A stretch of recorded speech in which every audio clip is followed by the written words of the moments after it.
Good evening, good afternoon, or good day, depending on where you're at. Hope you're all well. Happy Thursday. We're one day closer to the weekend.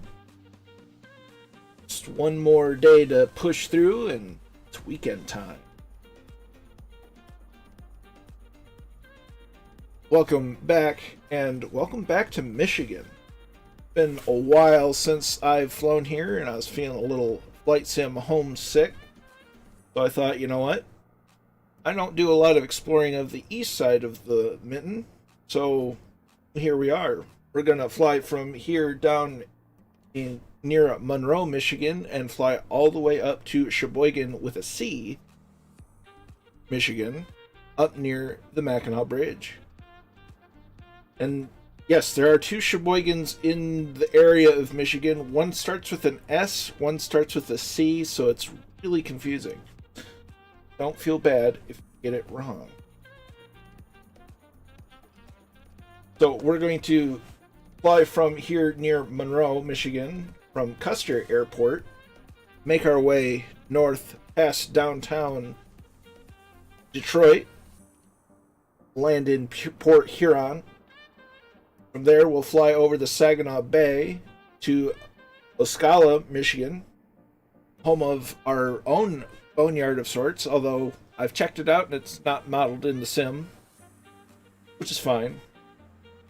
Then we'll fly north from there over Alpena on our way to our final stop in Cheboygan. You might be asking, well gosh, what are we going to fly? We're going to fly the 172. So time to say hello to the folks in chat. Merlin Flyers here. Good day to you. Tortuga, good evening. Kingsman, good evening to you, sir. Noel's here. Good evening, good evening. Ben McClure, good to see you. Kingsman will try to make it later on, but watching for now, that's just fine. Red Dragon is here. Randy Hurst is here. Good to see you. Two-Tone Murphy is in. Good evening, my friend. Catbat9 is here, ready for the flight. Hopefully get your settings, maybe toggle your multiplayer on and off, Randy. We should be on the East US server. Let's see. Yeah, I love flying in the mornings, because then I'm not racing the clock and I still get the golden hour shots. Draco's in. Greetings to you, sir. Glad to hear your power supply issue has worked out. And we're over in your neck of the woods. Wayland Yutani is in. Hey, all. Good to see you. Crispy Possum's in. Good evening to you. Goblin 2 is here. Druid Zeus says hello. Okay, Druid Zeus is your flight sim name. Goblin 2. Gotcha. Tracking. Gotcha, Randy. So yeah, and you'll notice I got the Sim Toolkit Pro running. How about that? How about that indeed? So it seems like we've already got some friends here on the tarmac ready to go. And just look at the state of the clouds and the sun. Isn't that something? Find that out of the box from another flight sim, and I'll eat a hat.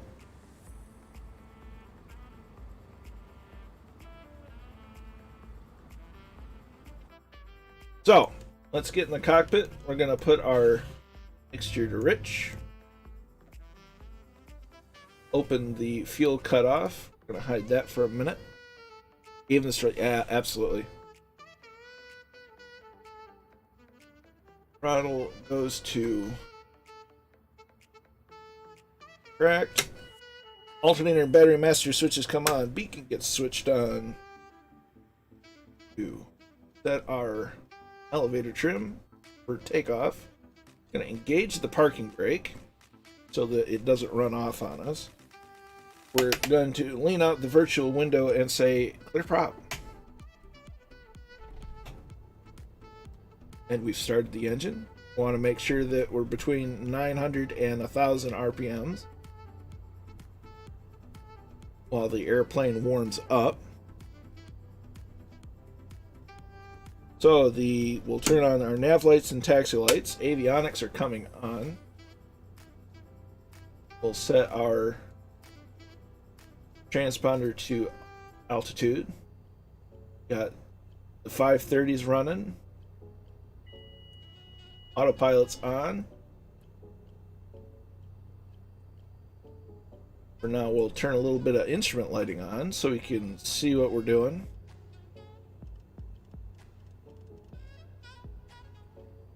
Little one notch of the flare shield.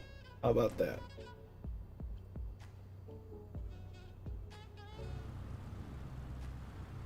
So we're letting the plane warm up.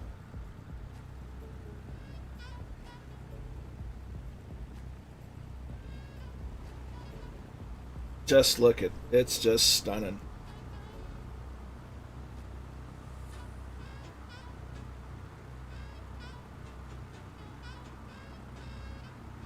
So we'll make our way to the... Okay, gas is full. We'll turn that back on. Parking brake released. Increase engine power to brake momentum and get rolling. Make sure the altimeter's set. Directional gyro.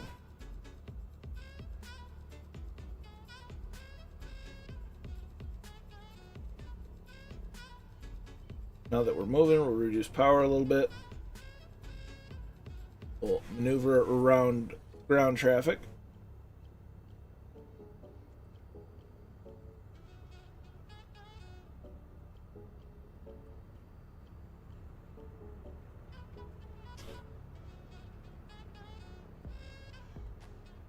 Excuse me, pardon me. Kind of a Michigan thing to say when you're going through traffic is, oop, trying to weave through people. It's a, oops, sorry. Oops, excuse me. Taxi light comes off, landing light on, strobe lights on since we're going past the hold short lines.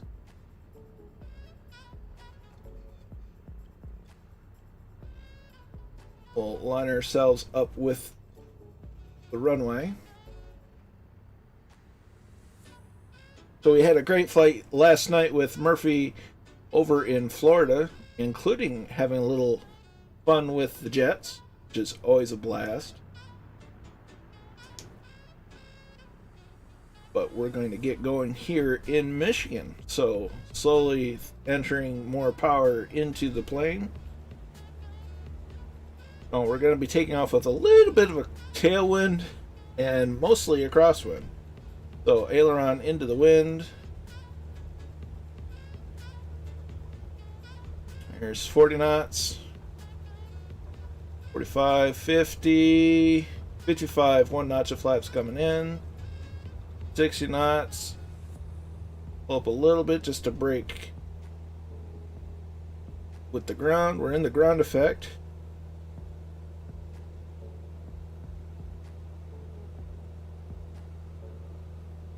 Normally we want to take off into the wind, but we're kind of in a rough spot. So flaps are coming up.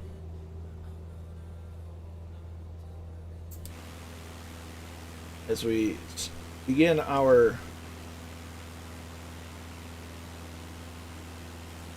I am not gaining a lot of altitude at all.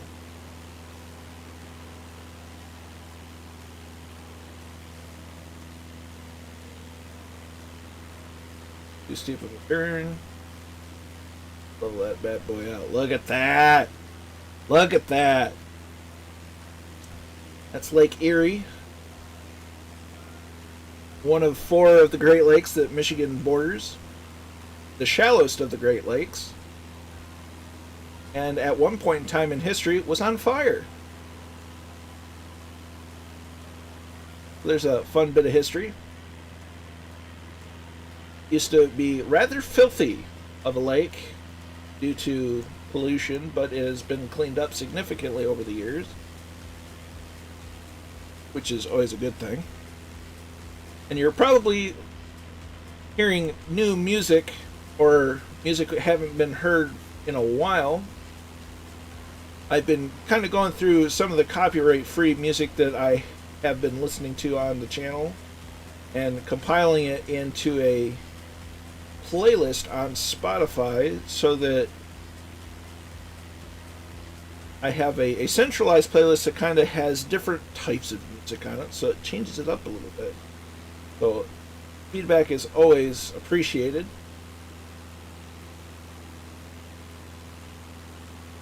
A little bit of saxophone, a little bit of everything that I typically listen to here on the stream, and I'll probably be posting the link to the playlist soon.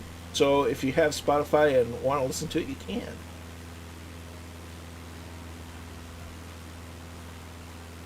There's the fireflies.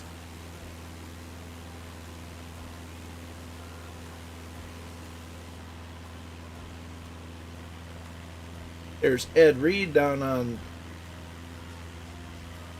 the runway. There's Draco getting ready to roll, USA PR1. There's Papa Joe B. Look at that. Lake Erie never looked so good. Down that way you can see Toledo, Ohio.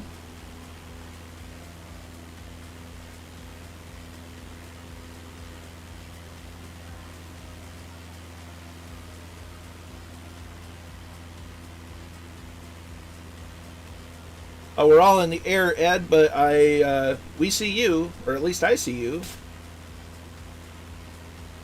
So that's a step in the right direction. Good to see you, though. So we'll do one more orbit of the field while everybody is getting airborne.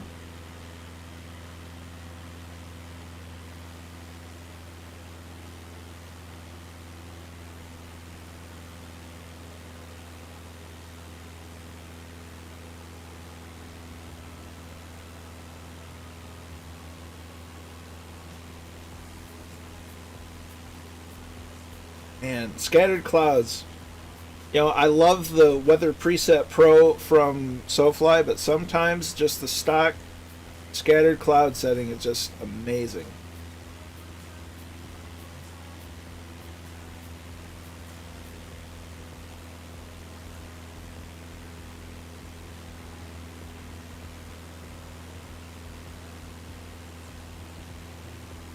So while we're orbiting, I'm going to go ahead and get in the cockpit and start setting our...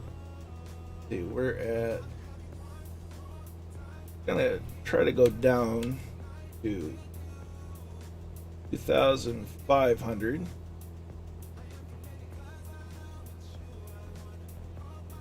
That's set for now.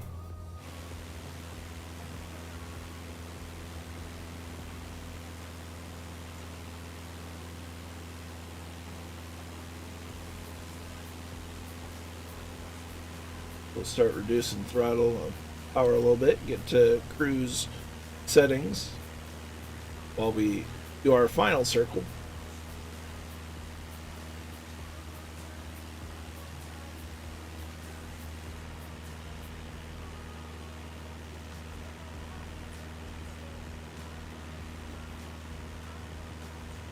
Beautiful morning.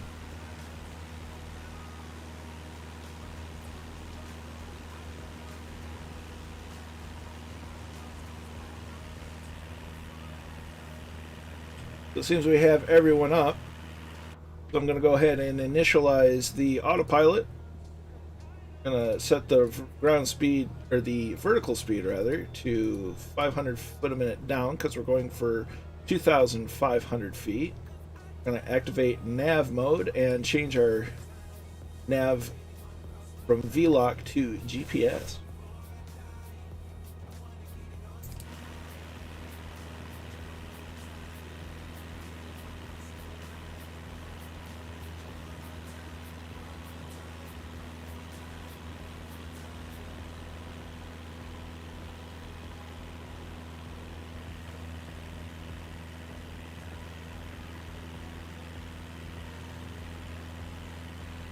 So as the autopilot intercepts the magenta line, I hope everyone is doing well.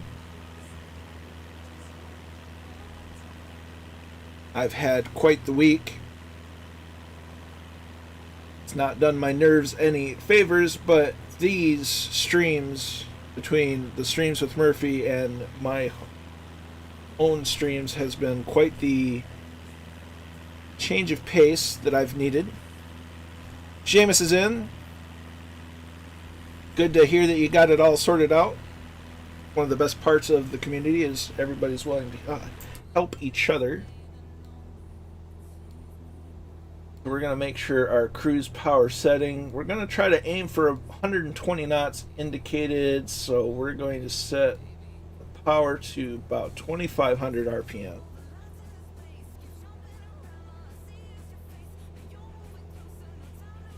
Mixture's leaned out a bit, but not a whole lot. Should be all players. We did see you.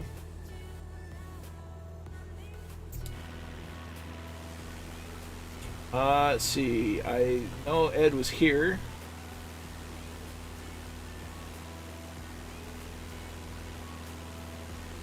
There's Arbachetta. Airwolf. Haha, there's a username I approve of. Papa Joe, USAPR, Dragon.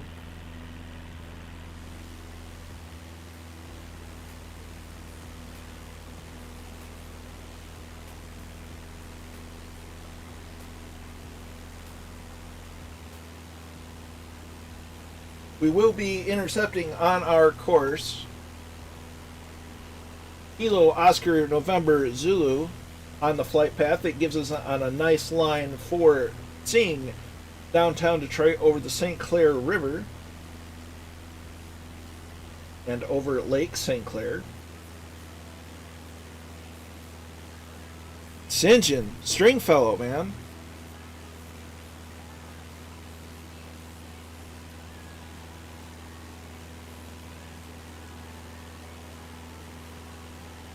The search for Sinjin. Where they came up with the names, I'll never know, but I'll always remember Santini. Fun fact, Santini Air was based at Van Nuys Airport, just north of LA.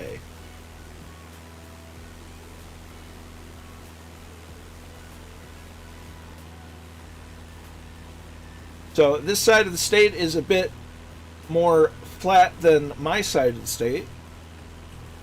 Southwest 2115 is here. I do remember you from Murph's stream yesterday, and I did see your comment. Glad to have you along. All players. So there's live, there's all players, and then there's group, but it should be in the middle setting of all players.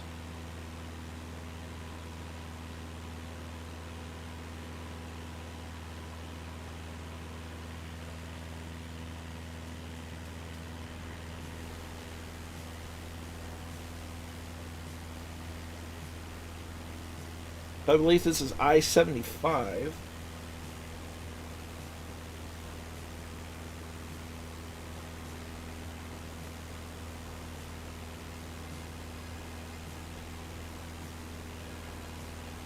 Can't wait for you to join Southwest.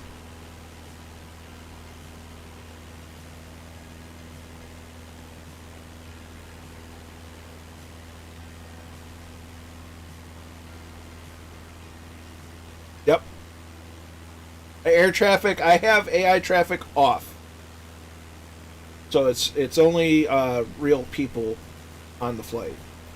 The AI traffic's been kind of buggy for me, so I don't bother with it.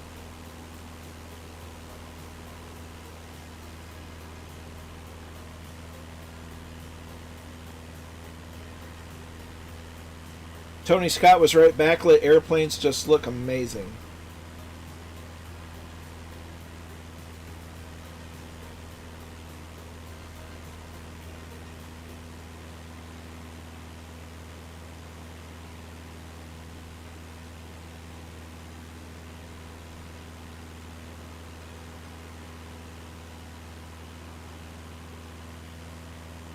Roger that, Ed.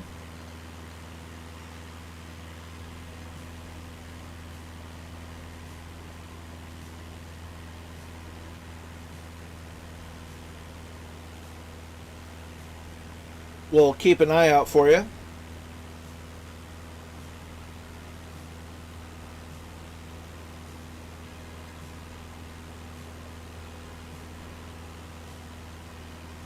So we're about to fly over Kilo Oscar November Zulu, which will give us on a nice path up the St. Clair River.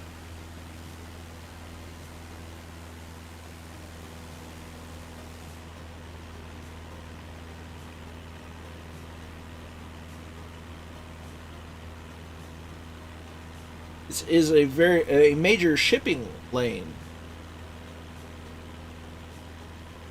between getting things to the eastern seaboard and from the western part of Lake Superior.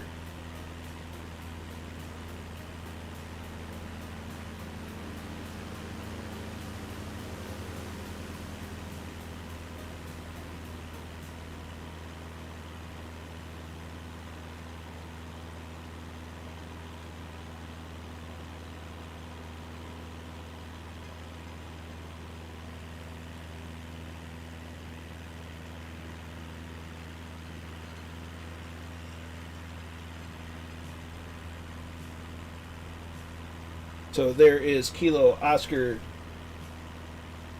something something November Zulu. Kilo Oscar November Zulu. Nice little island airfield.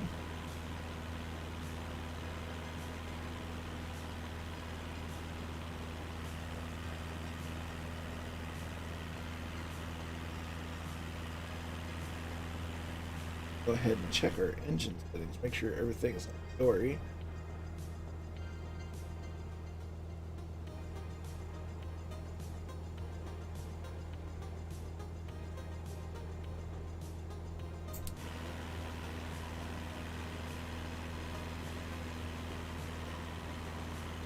Three runways? Well, 2 runways. Depending on how the wind is faring. We begin the turn and head up the St. Clair River. And it looks like they have another beacon in the middle of a taxiway. That's brilliant.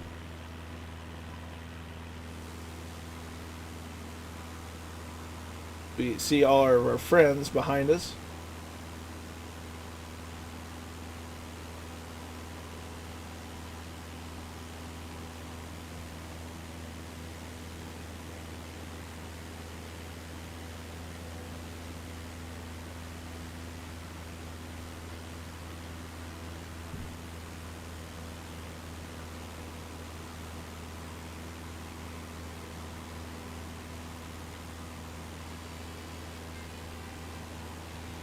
Roger that, Southwest.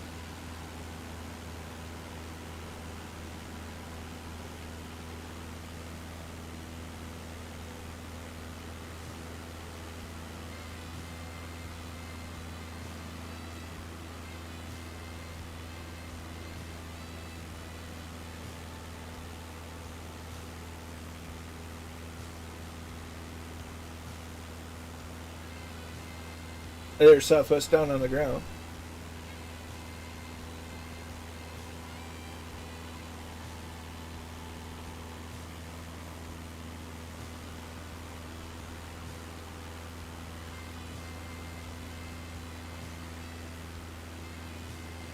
So directly across from Detroit is Windsor, Ontario, in Canada.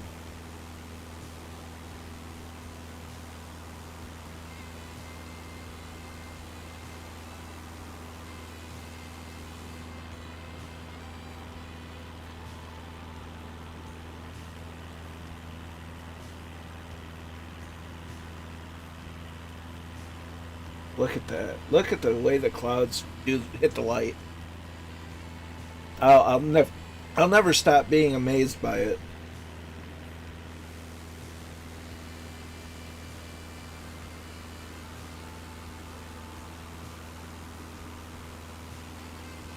Glad to hear it, Ben.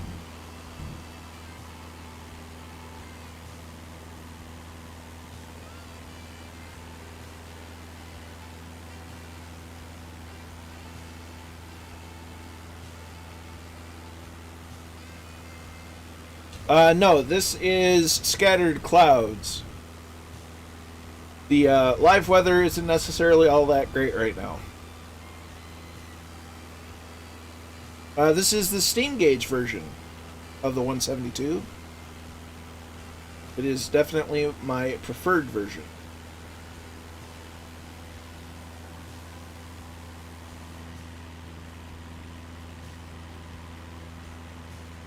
So we're doing a little flying over California, right? Sure. Canada, that one. We're gonna adjust our autopilot. We're gonna go to heading mode for a little bit. That's not the right button. That's the right button. So that we see up close and personal downtown Detroit.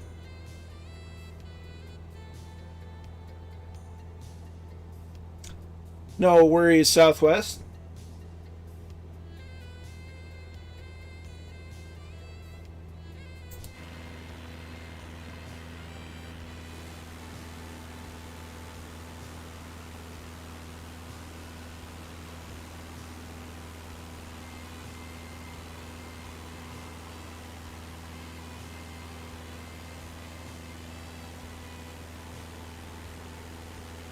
The fireflies come out in twilight.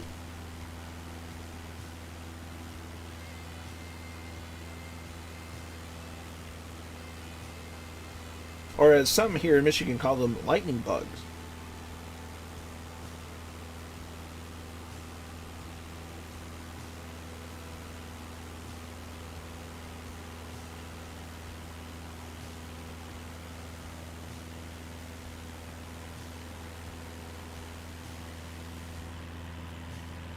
So you can see downtown Windsor and downtown Detroit coming up very quickly.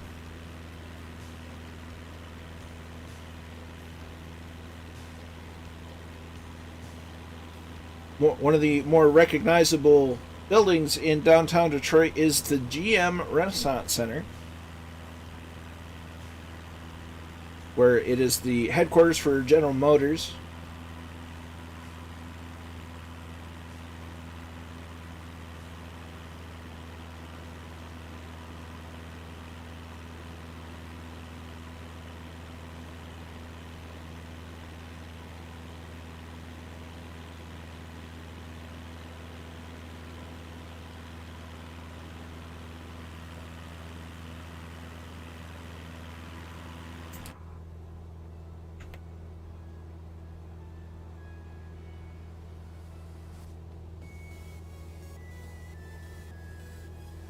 And right across Lake St. Clair River. I'm probably not saying that correctly, but on the other side of this river from downtown Detroit is some casinos in Windsor.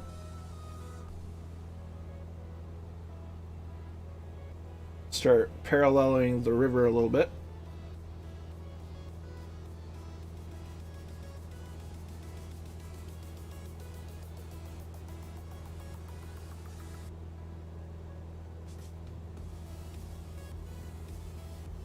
See the GM Renaissance Center, commonly just called the RenCen, right here off the nose.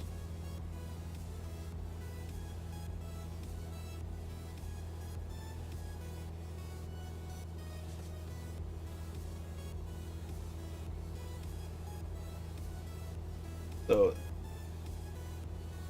that's the Renaissance Center.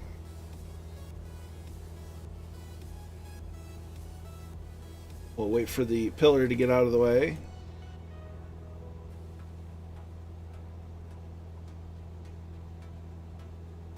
This building right here is no longer standing. This is Joe Louis Arena, the former home of the Detroit Red Wings hockey team.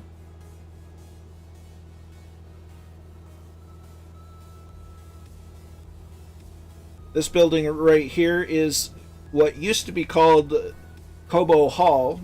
I think it's now the TCF Center or something. They've changed it a couple of times in the last couple of years, but everybody pretty much just still calls it Cobo Hall. Nice. There's a park here. There's a convention that goes on end of every November between Cobo Hall and the Rensen, and a lot of people walk up and down this, and it's a lot longer of a walk than it looks. There's a steamboat here, and every now and then a Navy vessel will park itself right there. So there's downtown Detroit.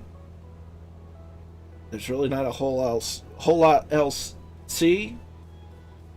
They host music festivals and all sorts of things on the riverfront here. It's quite the happening place to be in Detroit. We're going to go ahead and resume nav mode.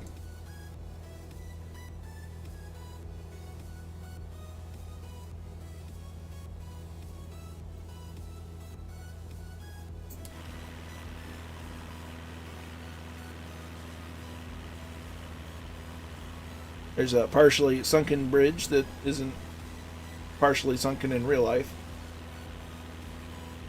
But there's major shipping that comes through. I believe they go on this side. There's a this is Belle Isle, and they actually have a Grand Prix with I think it's still the Indy Racing, or the IndyCar series, that does a Grand Prix here on the island. And I want to say sports cars get involved as well.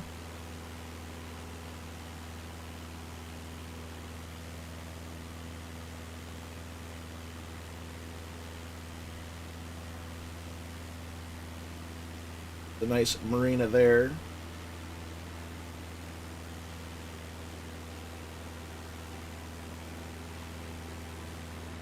This is probably a auto manufacturing plant. There's the Detroit City Airport, not to be confused with Detroit Metro.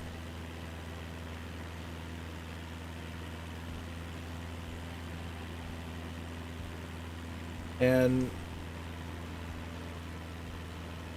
I'll consult the chart before I speak on it, but this is Lake St. Clair. You know, a lot of in popular culture, a lot of things they'll talk about LA or Chicago or New York. You never hear anything about Detroit, which is a real shame, because there's a lot of heritage and cultural impact that Detroit has had over the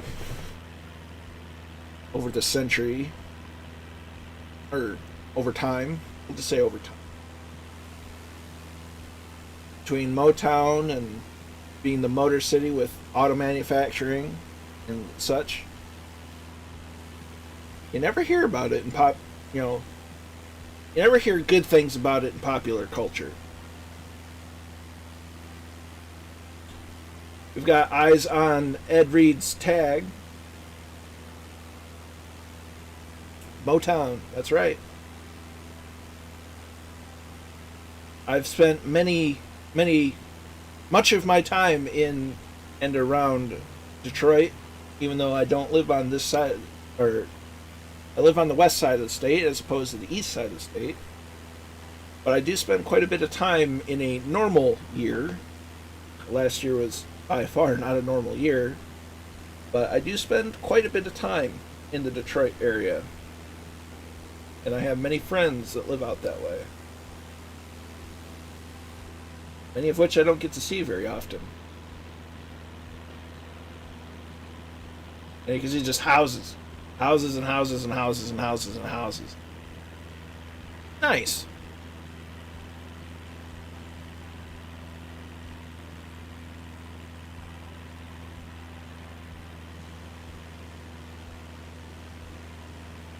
And look at that.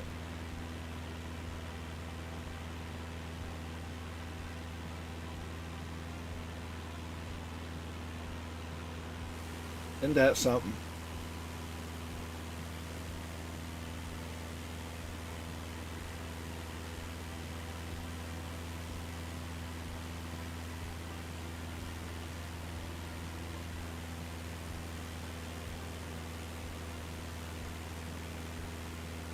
No worries, Ed. We're coming up shortly to our first stop, so no worries. The school I teach at is about 10 miles west of downtown on Michigan. Nice.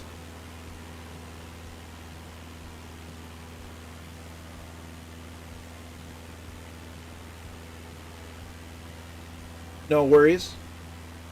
There'll be plenty of time once we get to our first stop at Kilo Papa Hotel November, which is in Port Huron,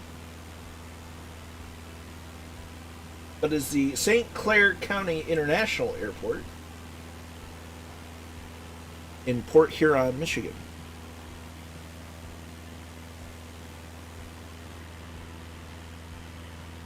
My goodness, it stuns me every time. It almost gets old, but how can you not like the look of that?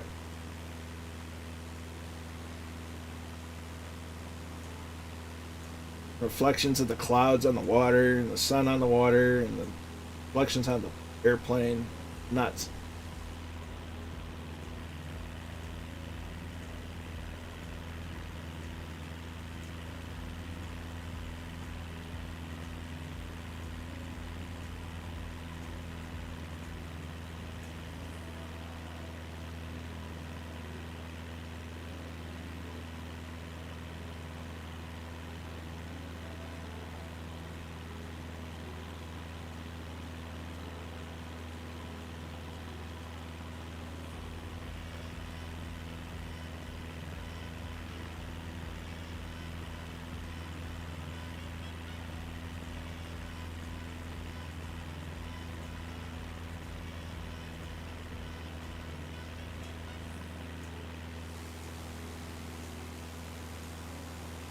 For sure. John Mathers is in. Good evening to you. We'll see you at Kilo Papa Hotel November. We're getting fairly close. We're a little over halfway. This is virtual aviation Instagram, basically. It's just you can always find the right settings or the right locations and just take picture after picture after picture. It's crazy. So coming up on the left is Selfridge Air National Guard Base. Used to be the home of, I believe, F-16s for the U.S. Air Force. Well, the Air National Guard, anyhow. And I believe they have some other aircraft on the field. It's changed a lot since I was there. I was part of a CH-47 crew, and we deployed. Our hangar was somewhere over there, and we deployed in the December of 2003. And unfortunately, I wasn't able to go with them, but we departed out of here. So I've been to this base a few times. Awesome, John. Randy, it certainly does, and I'm continuously humbled by that fact. So just north of Selfridge Air National Guard Base, there's a kind of a township park center area that I've done some World War II reenacting at. It's a small little place, reenacting parts of Operation Cobra. 2003 was before I was born. Right on. Mount Clemens, basis ton. There were F4 fans. Nice, classics.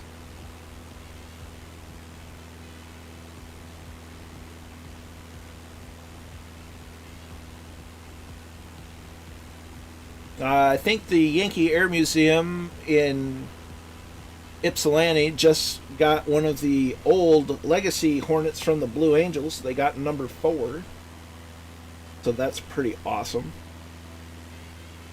Now, when I was at Selfridge, this was still a runway. They still had two runways, and maybe even the cross one. That's since changed. Now they just have the one. And I think this is either a refueling wing or I want to say that they have the KC-135s, whereas there used to be C-130s over here, but our Chinooks were over here, amongst other things. There's a golf course for the officers. A nice little air base.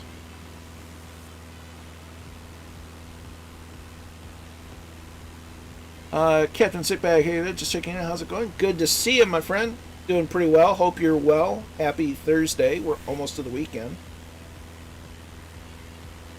And last time I think I saw the Blue Angels last in, I think it was 2018 in the late summer, in August. It's hot, but they're fast. They are very good performers. Of course, the Blue Angels have begun this year using the FA-18 Super Hornets, upgrading from the Legacy Hornets. So a bigger and beefier airframe, but the same precision flying that is expected out of the Blue Angels.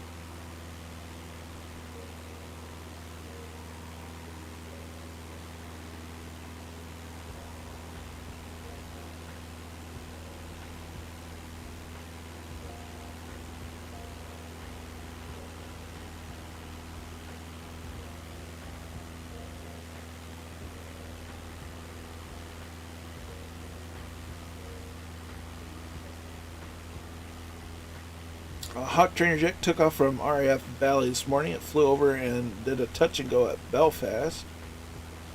First time they've done that. Nice. I can't wait for the T-45C from India Fox Echo. That's going to be a huge amount of fun. As well as the F-15 from DC Designs here. Do it next week? Late next week?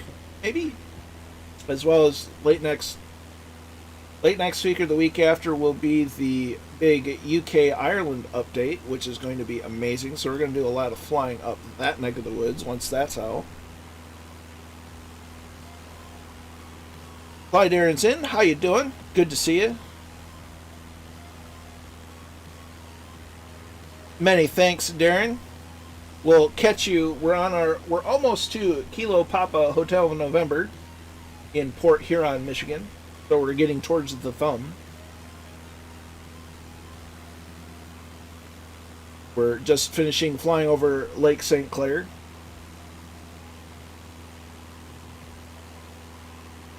Let's see, Southwest. I love the MB3. Yeah, it's a fun. The MB339 is a lot of fun to toss around and have some fun with. I've been trying to memorize the startup procedures and so on, and it's a great little jet. The Tai Typhoon's a bit of fun to throw around too. Little spit and polish, and it'll be a fantastic addition to anyone's collection. Let's see, Randy Harris got to watch the Blue Angels practice for an air show at MacDill while I was working there as a civilian. We parked right off the road. Nice. We were at we flew past MacDill Air Force Base last night on Murphy Stream when we went to K-Pi, Kilo Papa India Echo. And then after the stream and after we were done throwing jets around, I flew back from Foxtrot Alpha 54 and I flew up back to MacDill.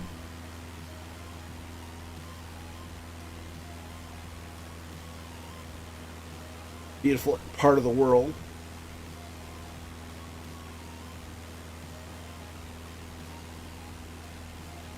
So the winds are out of 270. So we'll try to find the appropriate runway to land on.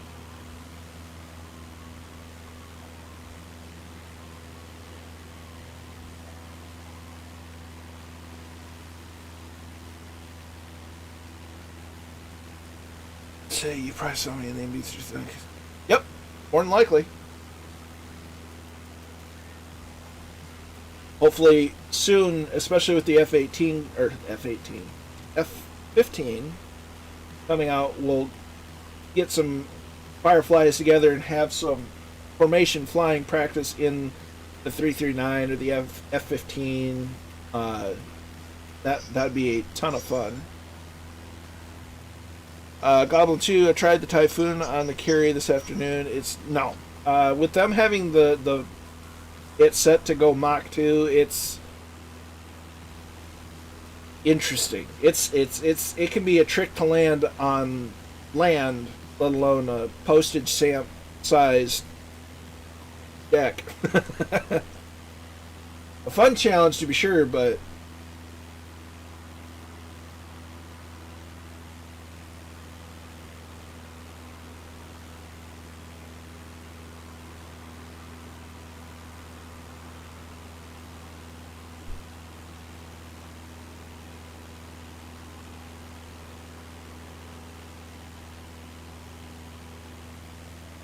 awesome. I haven't tried landing the Eurofighter on a carrier yet. I've definitely landed the 339. I've landed a converted T-45, an F-14, or converted F-14, and a converted S-3 Viking. Landed a few things. I see you. Didn't I see you land at World Flight? Fantasy Flight, yep. I certainly did.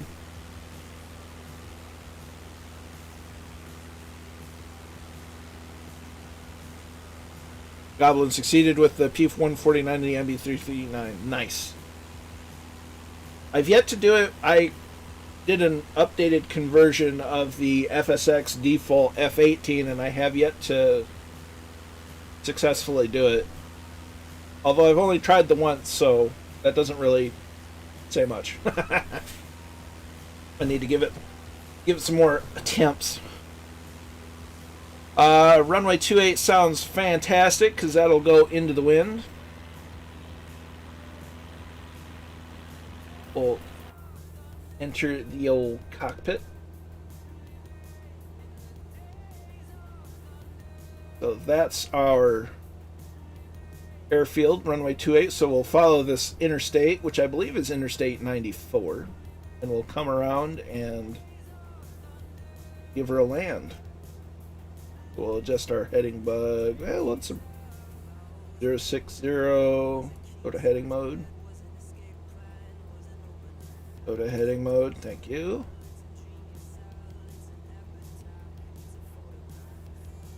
Uh, 28's gonna be close, or whatever runway's there.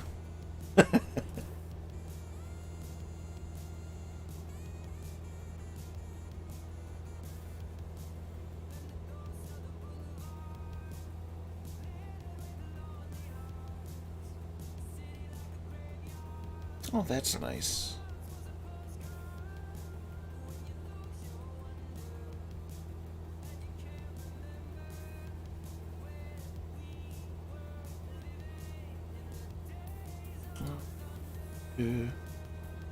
At runway 22.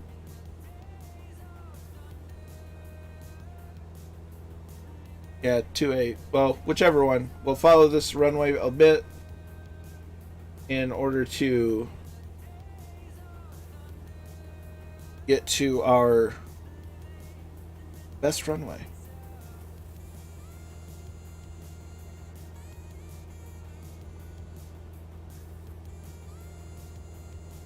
Yep, so we'll land on the cross runway there.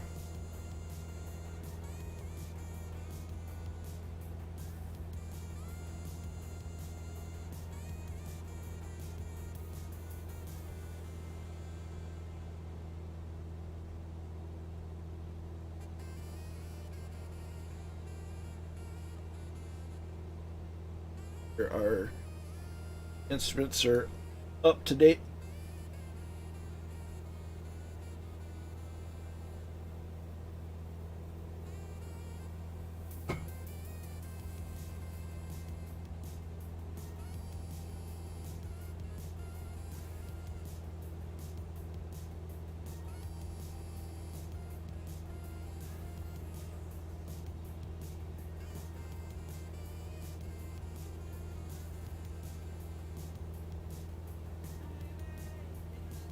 Trees, trees, trees.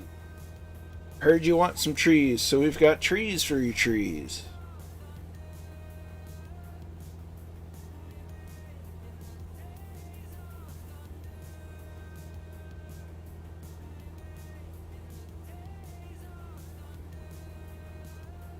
Okay, so we're going to go ahead and deactivate the autopilot. Mixture goes to full. We're going to start reducing to 1500 RPM. We're going to keep the trim up to keep the nose up so we lose speed. 1600.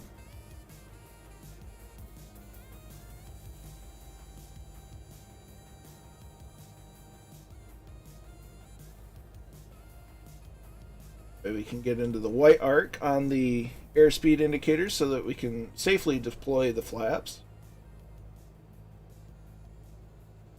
We're quite a bit high, so we'll have to do some fun maneuvering. We'll pull up the nose just a little bit. We're in the white arc.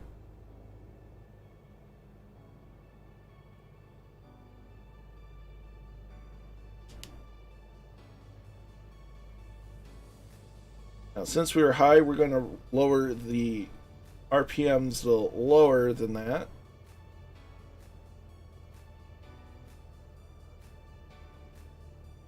To almost idle. So we'll have a faster rate of descent. We'll go ahead and add in a second notch of... Okay, go to there. Second notch of flaps in.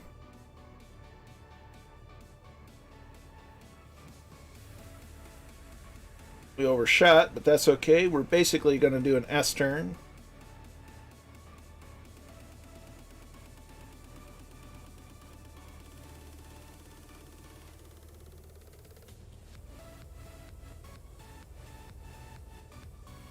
And we'll throw the last notch of flaps in. We keep one hand on the yoke, one hand on the throttle, because we're managing speed with the pitch and altitude with the throttle.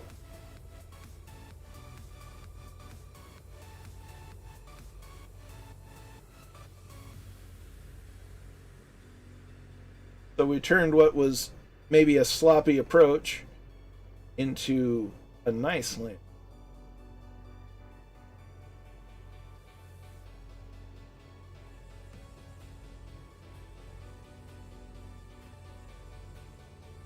Keep her as close to the center line as we can.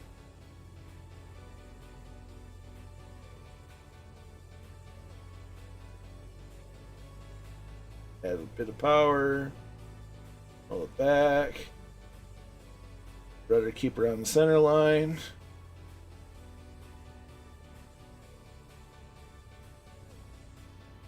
Clair. And we're down.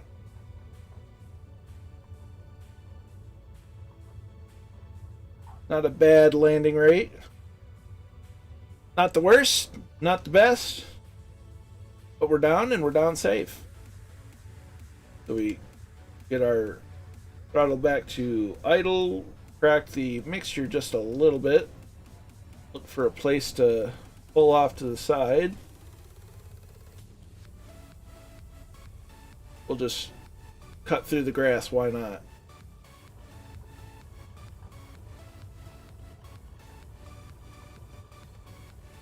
We'll stop there,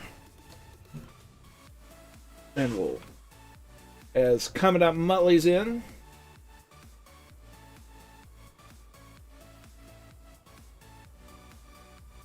followed closely by our Bruschetta.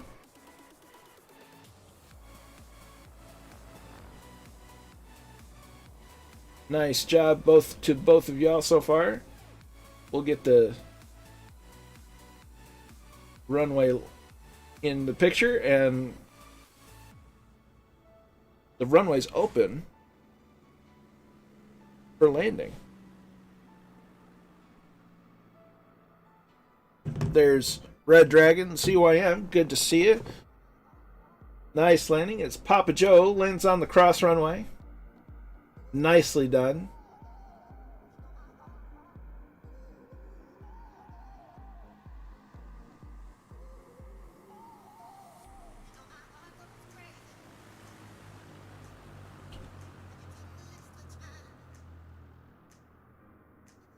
There's Tortuga and Druid. Good to see it.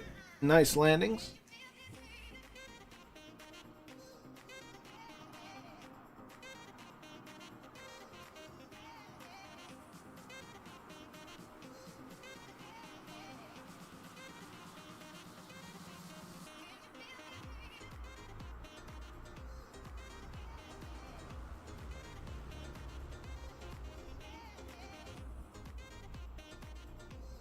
There's Chilled Corky and Catbat in. Nicely done.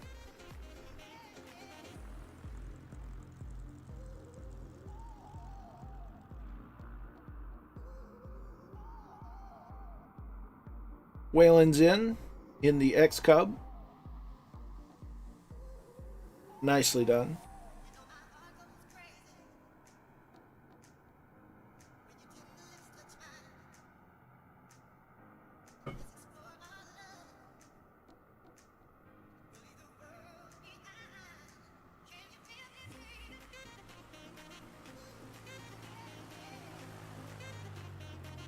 It's pretty nice. Merlin Flyer's in.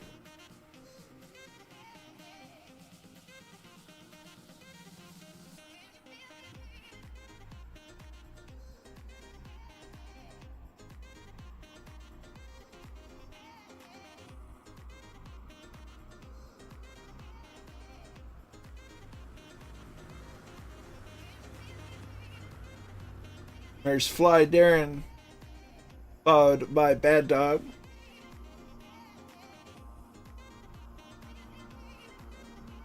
A little bit of a bounce, but that's all right. There's USA PR1 in the King Air. Not showing any of these airfields on my nav map. I don't know. Goblin, I forgot to stop the carrier program. Aha! That'll do it.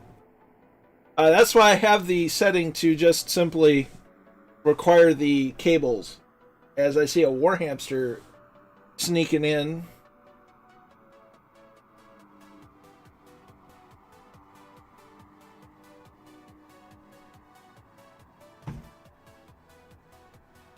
Guess that's the epitome of a away for a walk. Might be able to watch again. Cool, Ben. Enjoy your walk. There's Randy.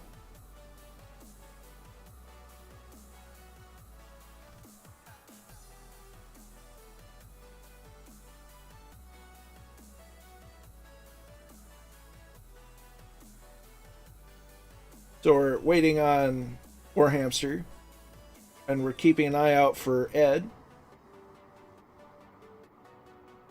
We see Ed off in the distance at 3,000 feet and descending.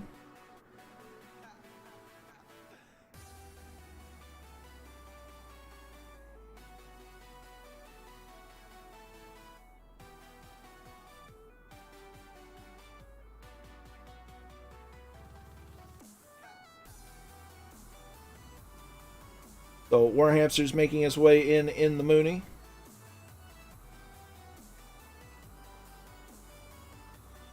We'll turn our attention back to the runway.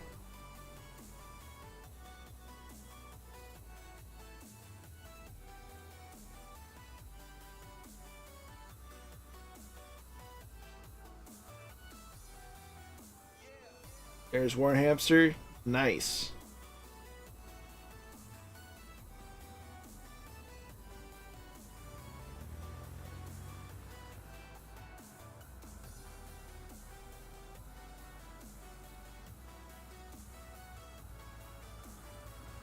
So Warhamster in the beautiful green and gold Irish looking Mooney color scheme. That looks nice.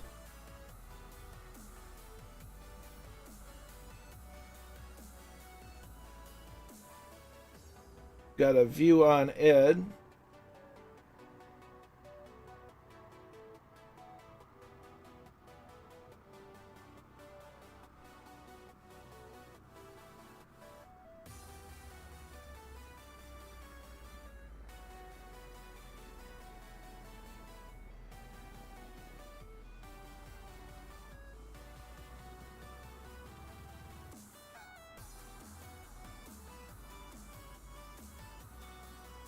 I'm not sure why it's not showing these airfields, Ed. That's really odd.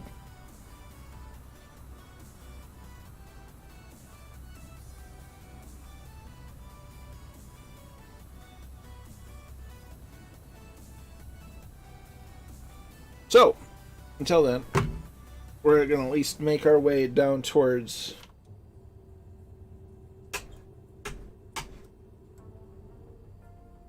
the active. Add some throttle, get out of the soft turf. Readjust our trim for takeoff.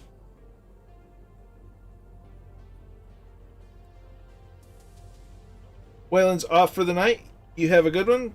Glad you're able to fly along for a little bit.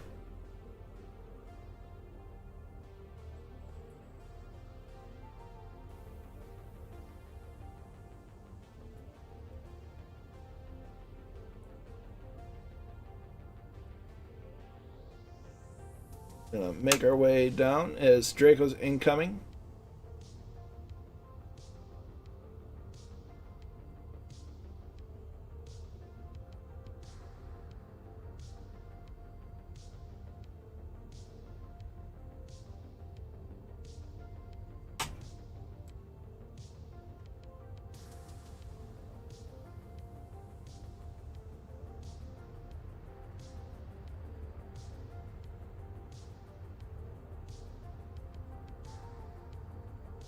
We'll at least catch Draco's landing from the cockpit. Nicely done.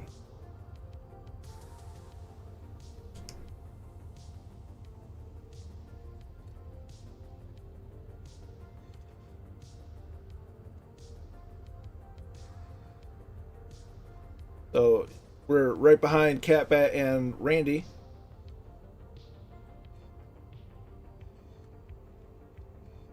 Mind us, we're gonna cut in line.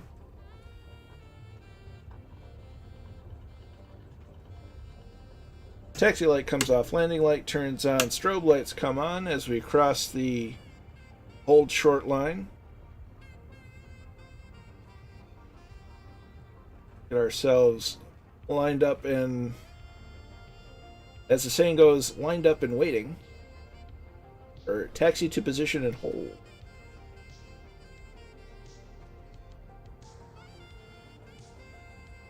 There's Papa Joe.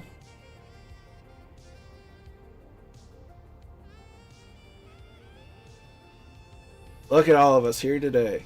How about that? Alright, so mixture full. Slowly introduce throttle into the engine. Maintaining the foot dance with the rudder pedals.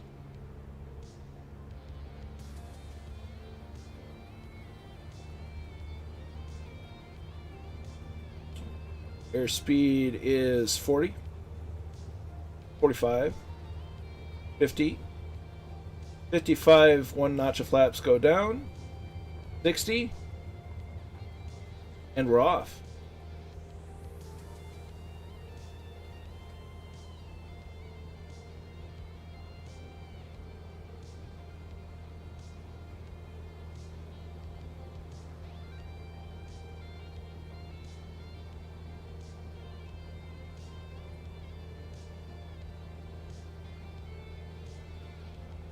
Flaps are coming up. Somehow it added an extra notch of flaps. How dare it?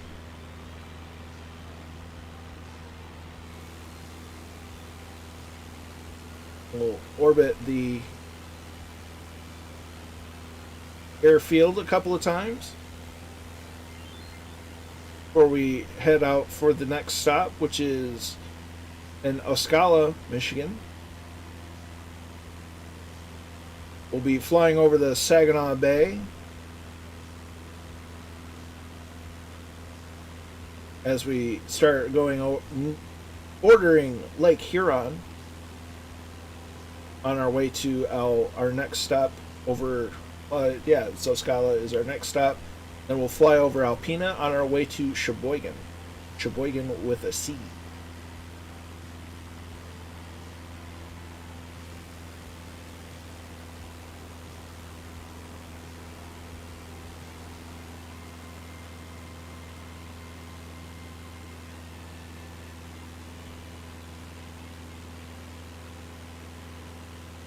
Lot of trees. So many trees.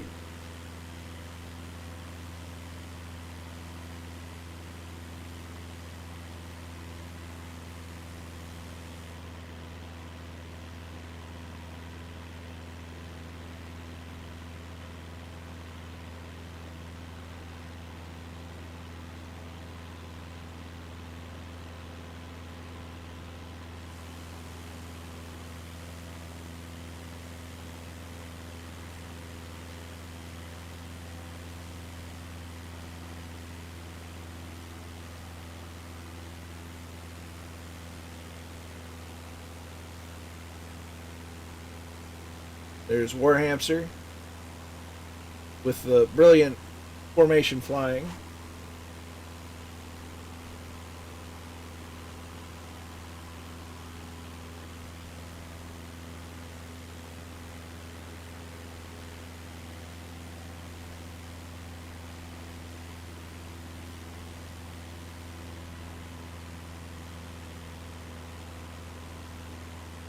Seems everybody's up. So we'll go ahead and engage our autopilot. Set it to nav mode. And we want 500 feet a minute to 2,500 feet. So we're keeping it low. It's nicer for the sightseeing. Although it still keeps us at proper VFR altitudes. As we're running away from the sun, as it were. Sunrise and sky behind us. Behind the cloud.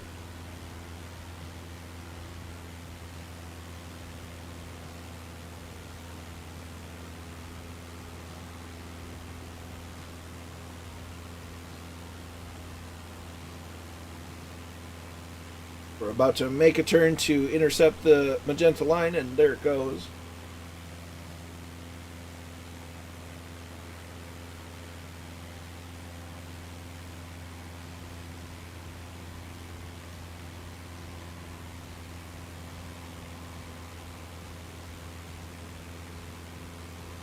Just look at that.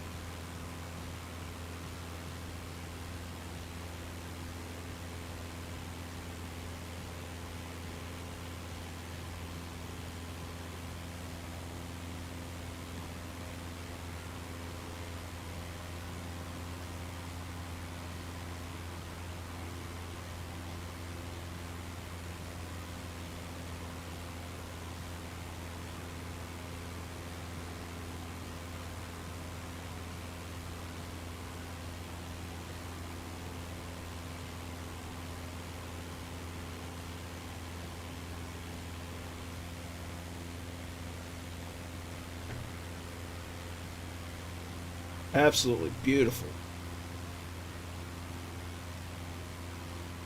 So I'm having one of my plans for the big UK Ireland update. Planning on some flights in the Mach Loop. I'm planning an MB339 Circle of Ireland, which that will be fun. It is, Draco. It's just absolutely stunning. But I intend to do a lot of flying in and around Ireland and the UK once the big update hits. Got some other flights being looked at in other parts of the world, but today I kind of wanted to fly around Michigan because it's been a while. It's totally wonky. Thanks for your patience. Well, sorry to hear it's being wonky on you, Ed.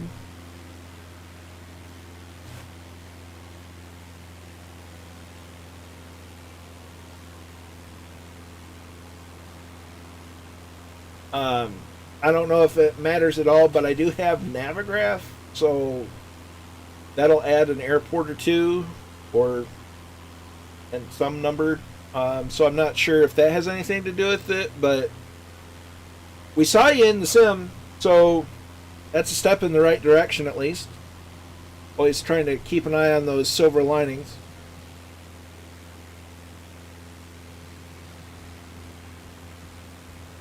Interesting.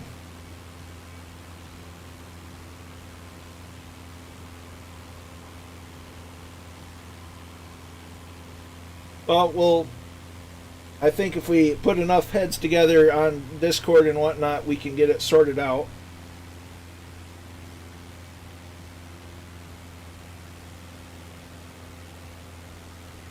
Interesting.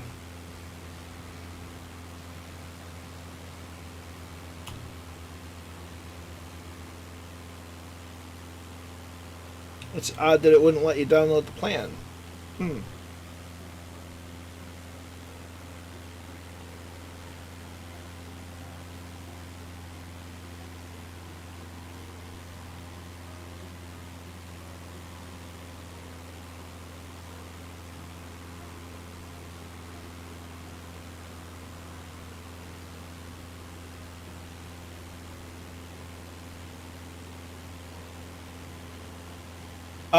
I know when you do the load save dial, hit the load save button in the world map, down at the bottom of the screen it'll ask if you want an FLT or a PLN. You have to click the drop down menu and select PLN, and it should load it just fine then. Kingsman just got home, is making his way in. Awesome.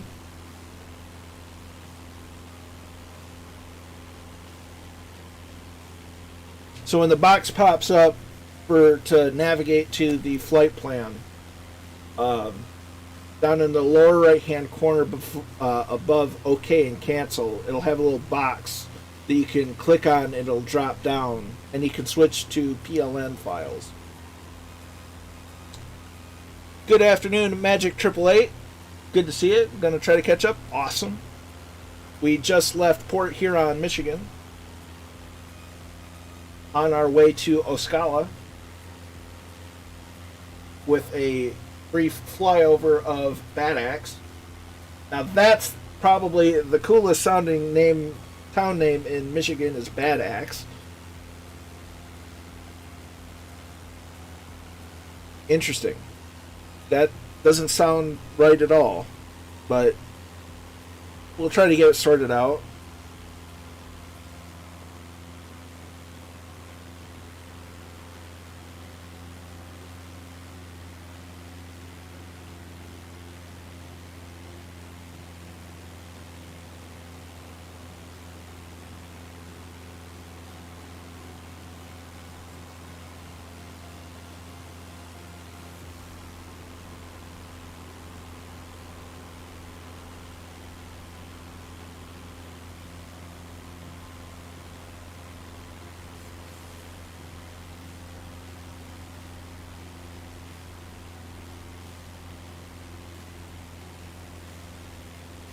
Absolutely stunning as Warhamster transports into the sunlight.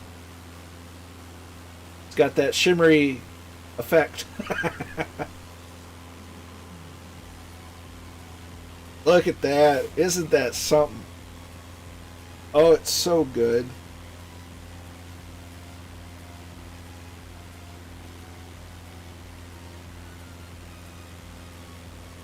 If that's not worthy of a screenshot, I don't know what is.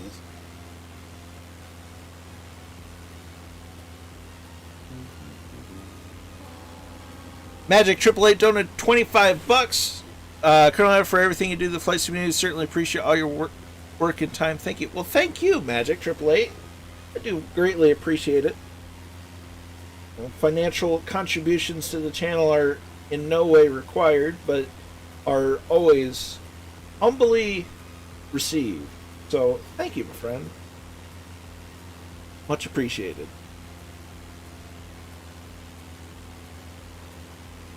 How about a wing wave for Magic 888?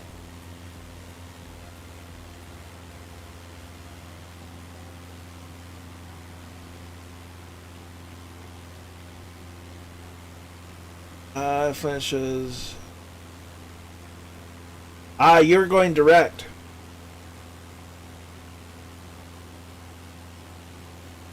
Yeah, I put the basics in Discord just because it saves space, but I did add them to the PLN file,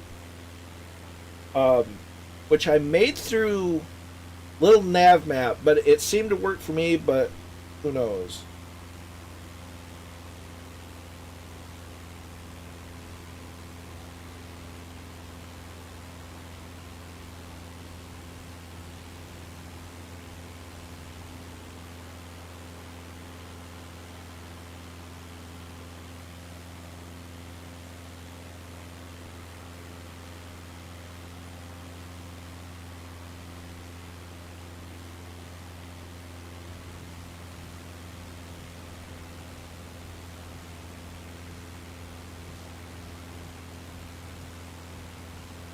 It's possible. I'm not entirely certain.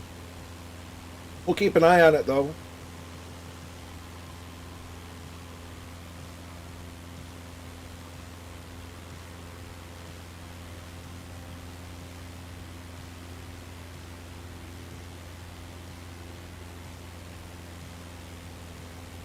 Lifetime, no. It is the in-sim time is currently 0919, so 9:19 a.m. That's good to hear, Ed.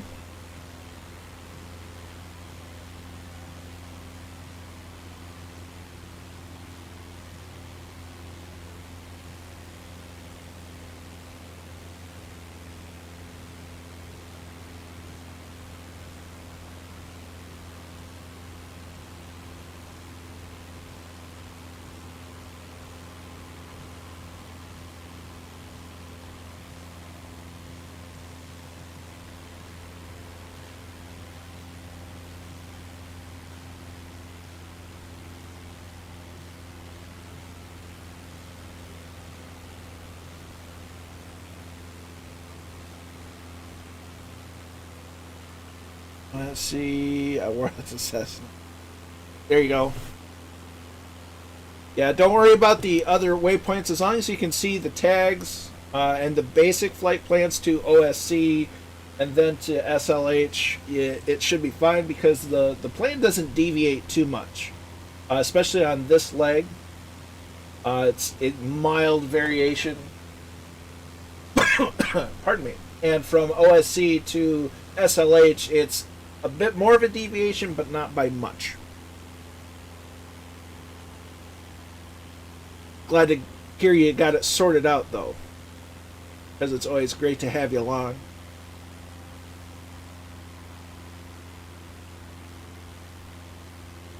So we'll have a look around. There's Lake Huron over yonder as we're going up the thumb.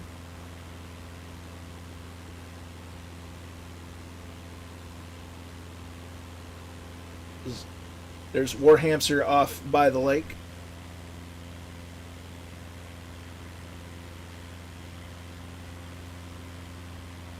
Well, at least you're still having the fun, Ed. That's the big plus of the whole ordeal. Because as long as fun is still had, that's what's important.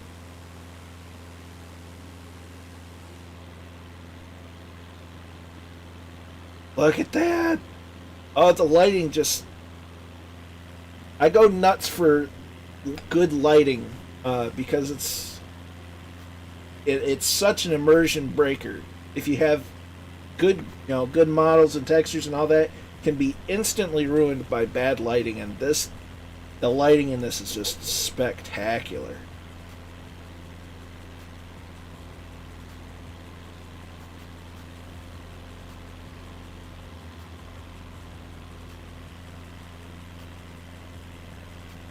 Or as we're just having a look around, this is definitely the flatter side of the state. Most of the terrain is up in the UP and on the west side of the Mitten. So lucky me, I get all the hills. And they get better once you go further north. Gotta love the shadows on the ground. Absolutely. I mean, that's huge. That's just, it just makes it look so believable.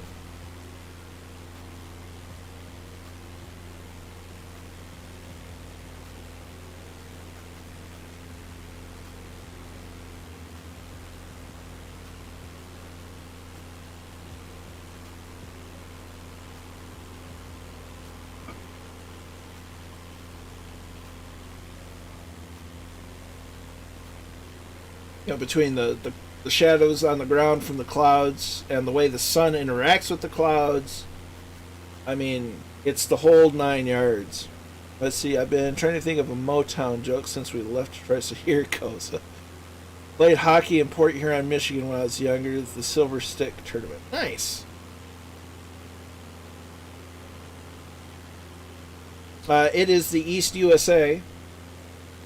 I know Randy had to flip on and off his multiplayer to see everyone, so bear that in mind. Bravo Hotel Bravo is flying from Traverse City to IAG, and I can totally see you guys. Awesome. Nice. IAG.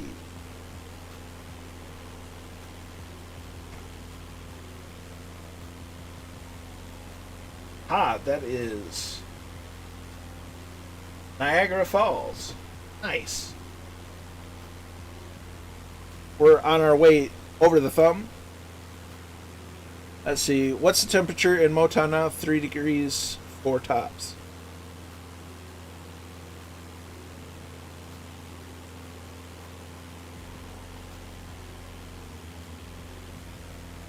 I don't get it.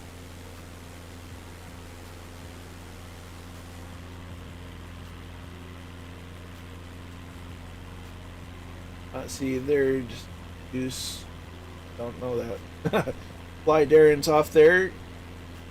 He's looking for your name tag there at Bravo Hotel Bravo, but either it's obscured from the clouds or something. But we'll keep an eye out for you.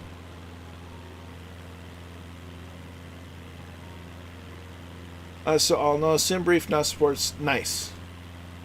I've tried using SimBrief before, but it doesn't seem all that friendly to VFR flights unless things have changed recently.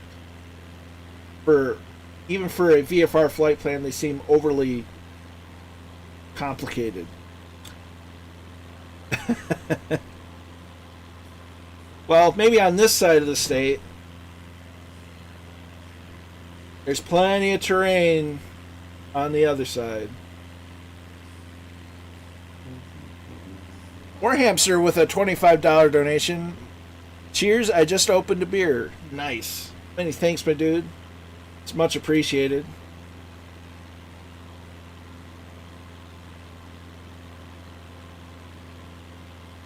I may not get it because I'm from the other side of the state. To Northwest as Key Pegasus. Now I've got you on the screen. Key Pegasus 88346. We have you on radar.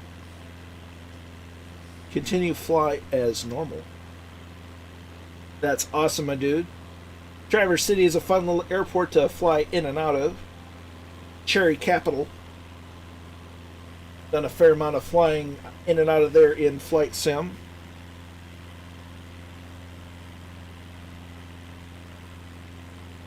Yeah, I have SimBrief. It's connected with. I actually have an account. I've never really used SimBrief. I've connected it with my Sim Toolkit Pro because you can transfer flight plans and stuff, but it's all that stuff's above my head. Let's see, I just got it today. Generate CTL dispatcher picture. Nice. It's good to hear that it's dispatcher approved. It's just, all of it's pretty well above my head for simple point-to-point flying. It's most of what I do. One of these days I'll sit down and try to understand it all. As Kingsman's just behind the pack. Nice. Look at the pack. Look at the lighting. Wow. Isn't that something?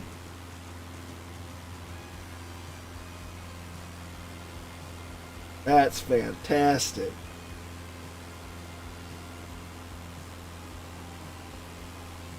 That's nuts.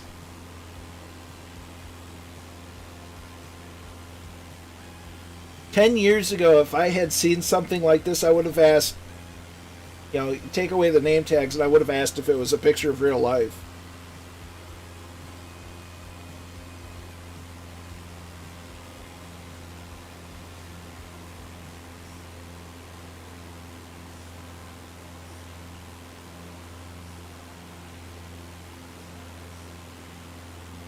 Absolutely stunning. Do the tutorial if you need help. Give it a call. Will do, Ed. And I've been converting I've kind of gone insane, and I've converted several military aircraft to Flight Sim 2020 from FSX. Just recently, was it a KC-46, which is basically a 767 turned into an air refueler, and also a C-17. And I flew those a bit, and it's different. It's really different. Not generally what I'm used to flying, but it's fun every now and again.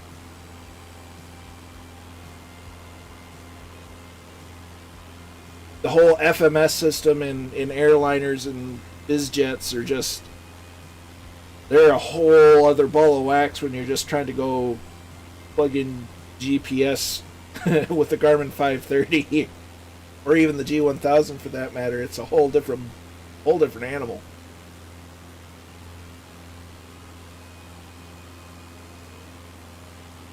Look at that.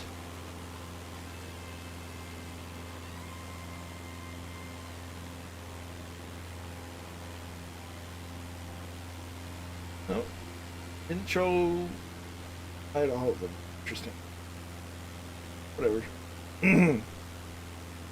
No worries.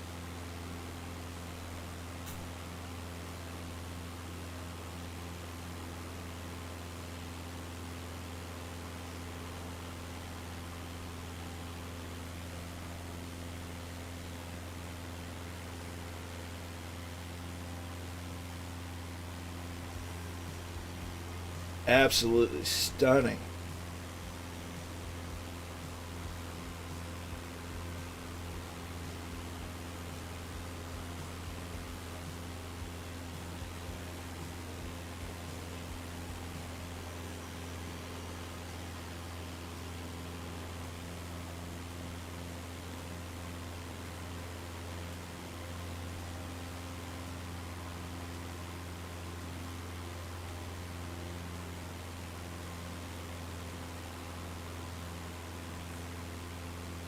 I don't even think I set cruise power properly. No, I didn't. We're on rental power. We're gonna change that right quick.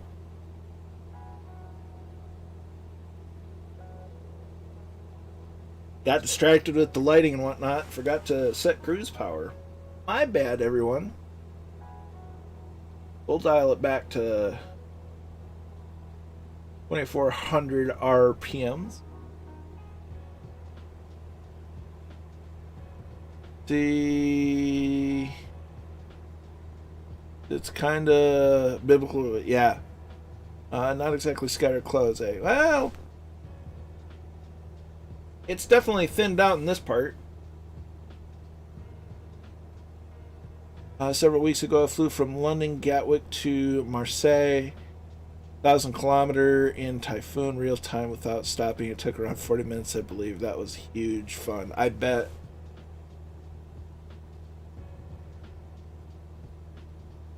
Yeah, see,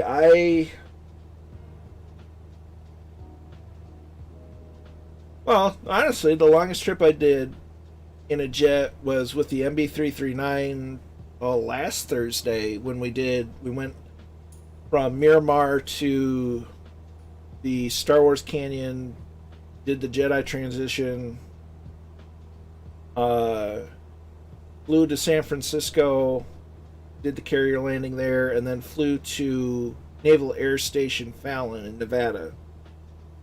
Uh, and that took a couple hours. But that was roughly 700 nautical miles. And only 2 sim crashes.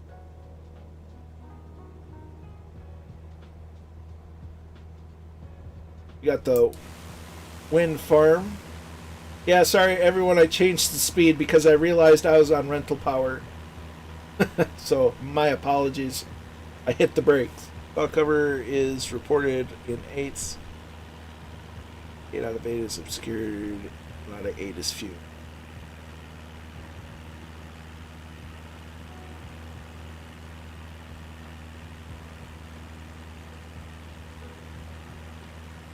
Yeah, I think it's just the random generation. It's kind of thinned out a bit.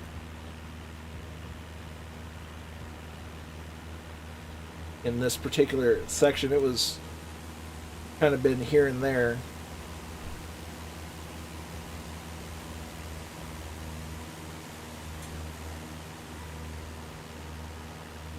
Look at that.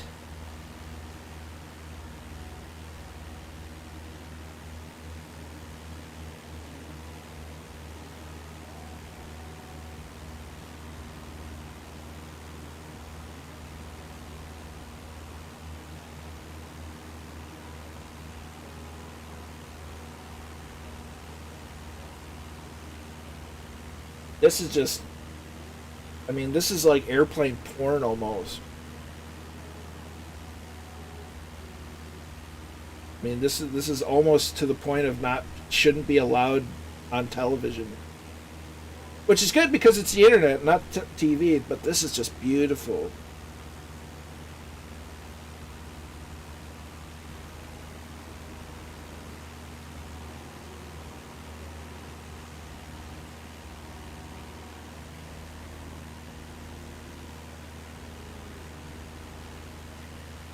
Got so many fireflies with us too. It's unbelievable. Awesome.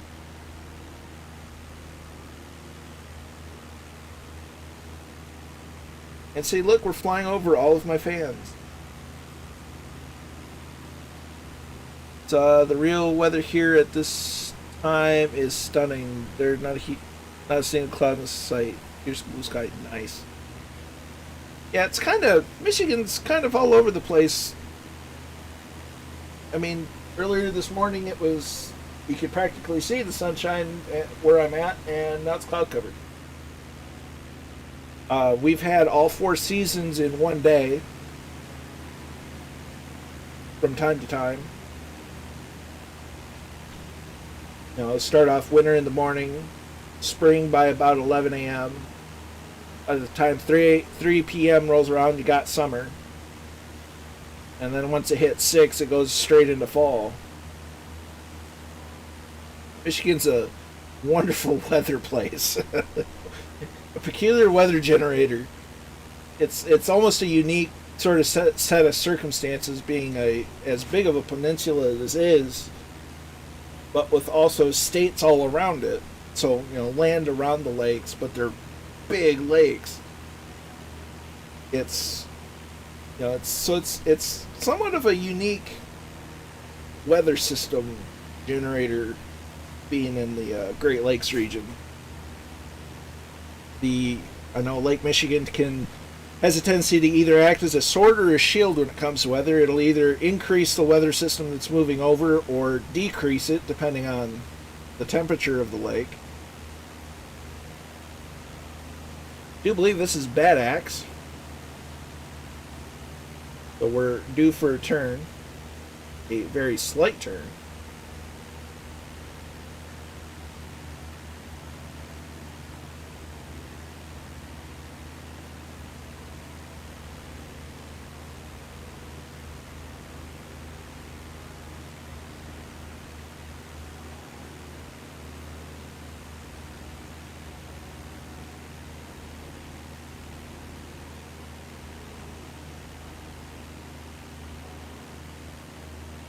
Has to learn how to fly because of all the different weather to get practice. Absolutely. You know, and not even that. You could start off in, you know, down by the Indiana border. If you fly up to Traverse City, you're going to encounter lots of different weather, and you know, having to dodge different airspaces, and you know, it's very unique. And that's not even getting into the Upper Peninsula.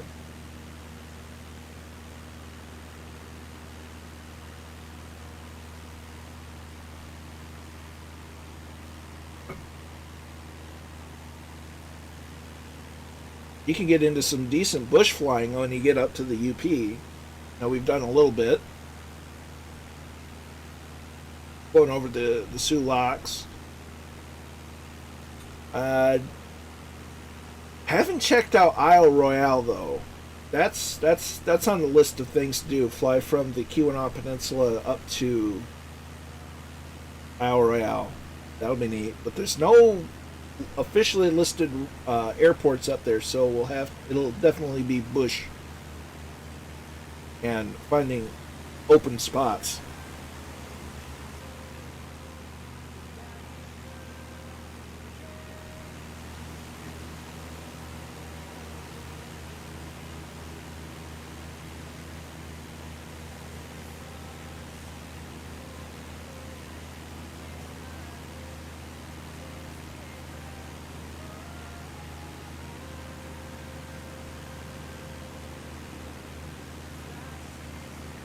Just look at that.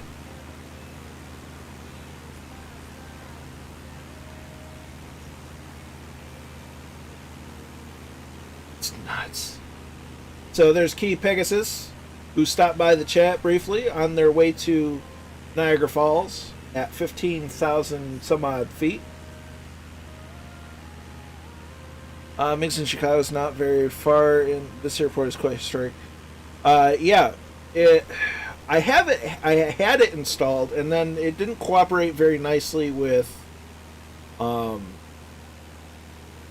Chicago landmarks from Orbex. Although I've heard different reports that the Chicago landmarks from Orbex is what's causing the problem. There's a freeware version of the airport of Merrill C. Meigs, since it is currently non-existent and hasn't been for several years, which is really sad because it's always been the home base of Microsoft Flight Simulator until FSX was released, and then they moved it to Friday Harbor.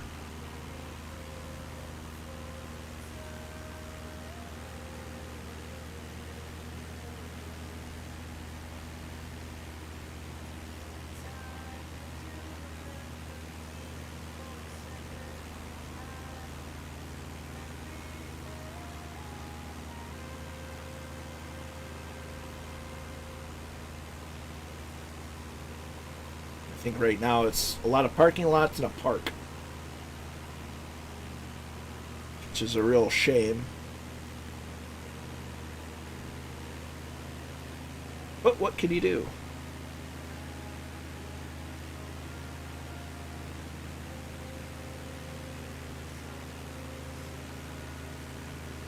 Oh yeah, I've had Microsoft Flight Sim since FS5. I think FS5 was the last one for DOS, and then it went to 5.1, which was basically Flight Sim for Windows 95. It looks like you have apparently. It's very possible. Don't tell Murph. I'll be careful of my knees.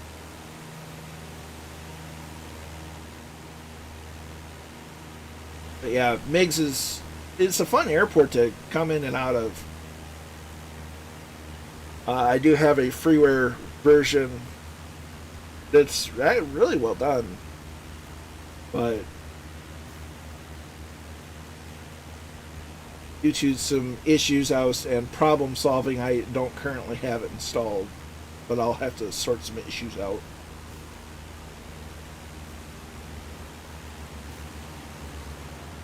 It's a great place to land and check out the Chicago skyline. Museum of Science and Industry isn't too far. A big old stadium, Sears Tower, Willis Tower, whatever it's called.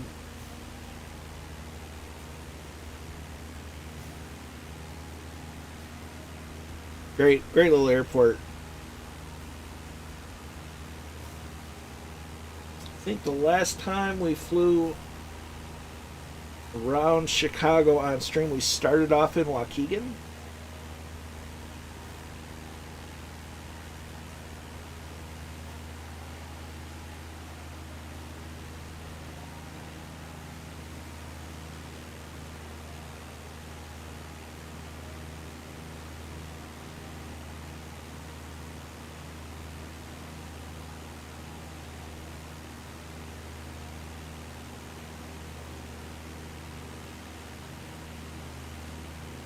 And actually, I found a nice freeware airport for Waukegan.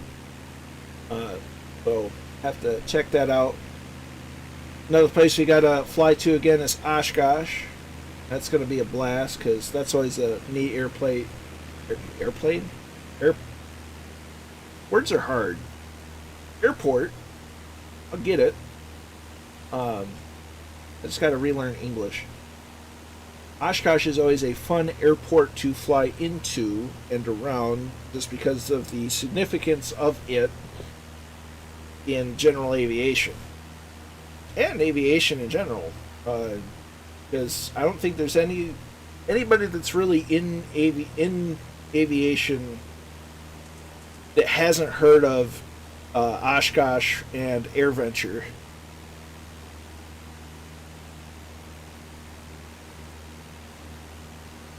So this is the Saginaw Bay that is connected to Lake Huron as we fly our way over to Osceola. So we're flying over a wee bit of water. I say a wee bit, it's a fair amount of water.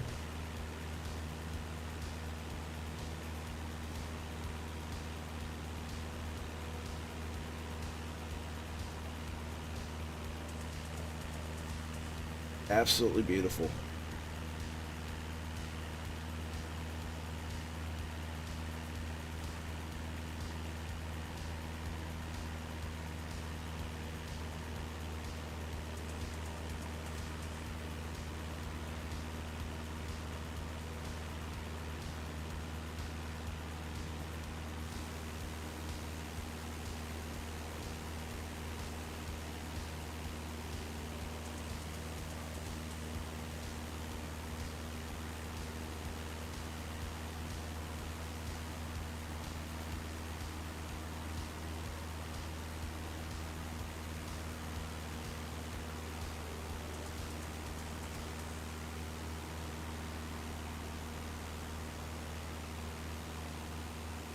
Let's see, where is the human flight?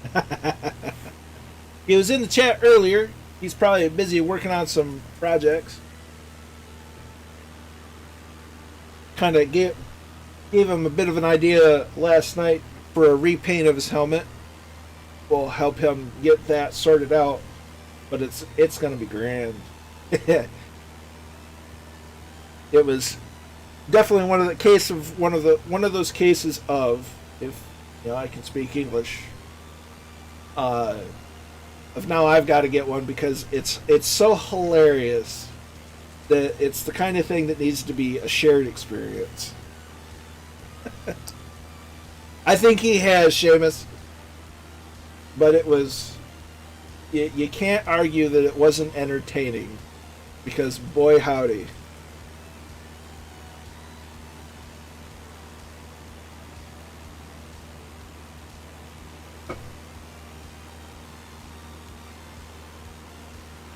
Look at that. Oh, I can't get enough of it. That's just so cool.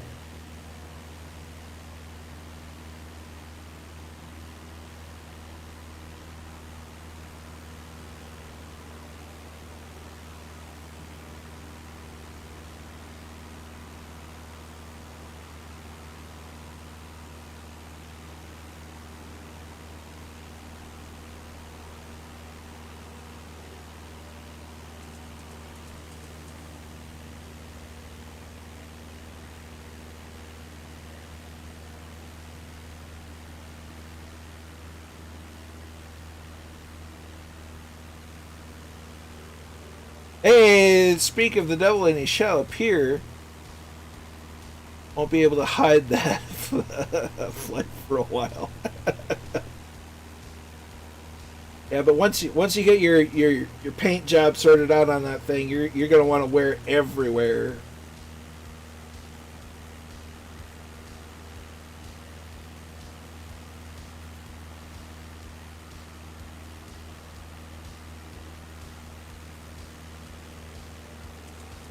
Now, according to Amazon, it's supposed to have a clear visor on it too. Did it not have a clear visor on it? I mean, it's not nearly as cool as the tinted one, but how dare they false advertise? Oh, it was hilarious.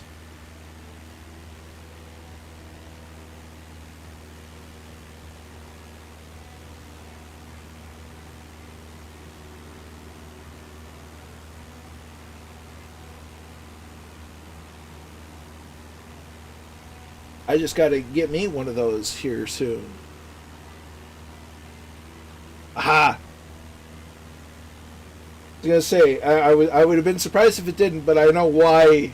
If it did and he didn't use it, that was why, and I totally support that. 100% approve.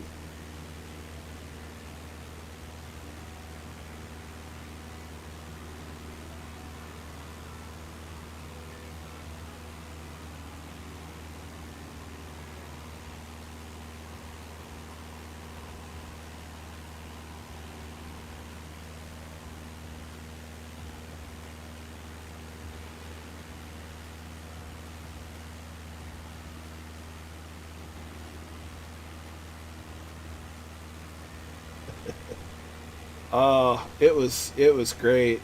I mean, wearing it with and flying the F-15, it was perfect. The only thing missing was the flight suit with a two-tone Murphy patch on it.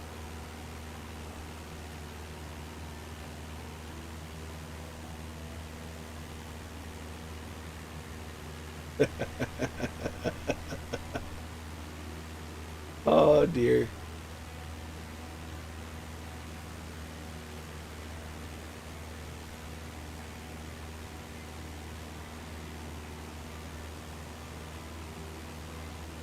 So here we are flying over Saginaw Bay, having the crack.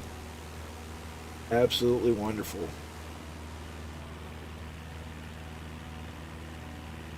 Now that we're coming up on the land, that means we're not too far away from Oscoda.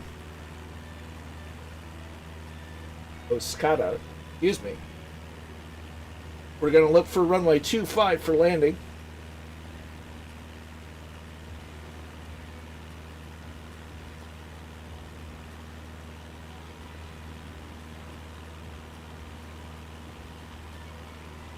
Relaxed Skater, Arbushetta's there, Fly Darren's up ahead, Shepherd Quad 5, Catbat 9, Wooded Cargo,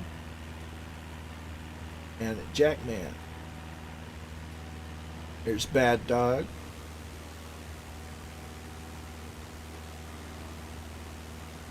There's straight. Oh, we got a three. We got formation going on here. That's awesome.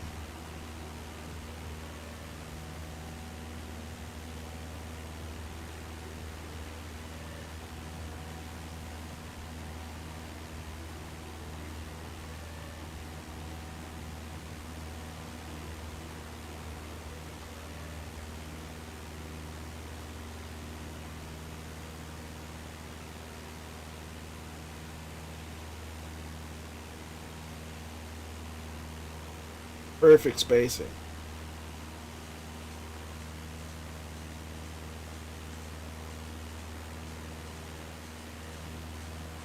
In traveling around the world in flight sim is great on a number of levels, but being able and this is one of one of just several reasons that I caught on the Murphy's channel is the getting tidbits of history and learning a thing or two during the flight is just that's awesome. You can't beat that.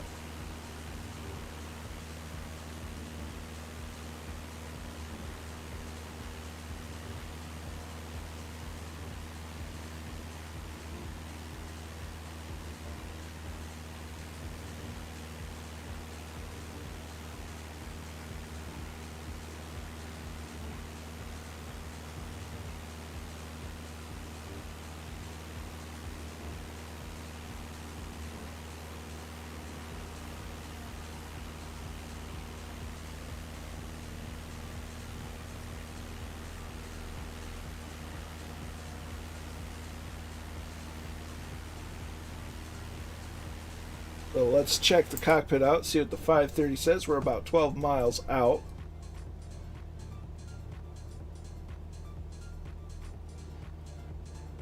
We consult the chart with what we see out the window. Kind of get a visual speed.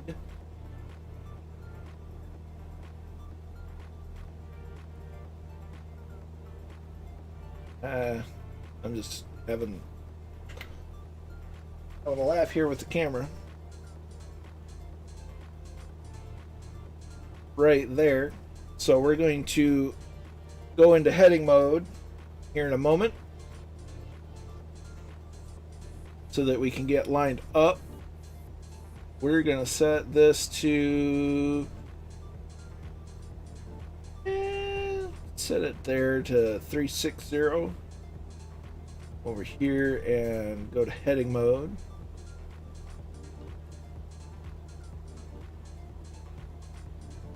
Go down here and turn off the glare shield and probably turn off the instrument lights in their entirety.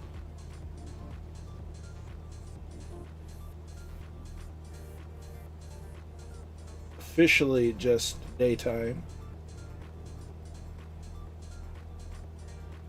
So it's reading local time as 14:55. Temperature outside is 50 degrees Fahrenheit, which equates to 10 degrees C. So a mildly chilly but comfortable 50 degrees. 50 degrees in Michigan, people are still wearing shorts.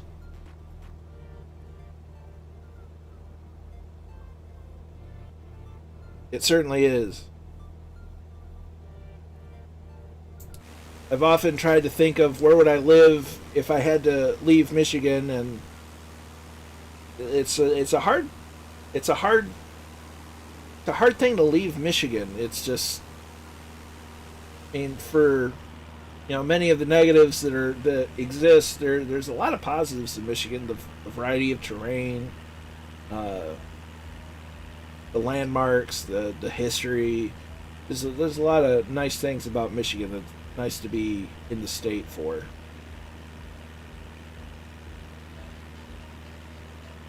And the fact that when someone asks you where you live, all you have to do is look at the back side of your left hand and point. At least as long as you don't live in the Upper Peninsula.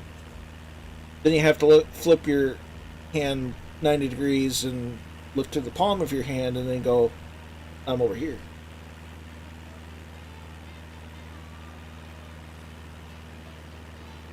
So everybody has a map of Michigan.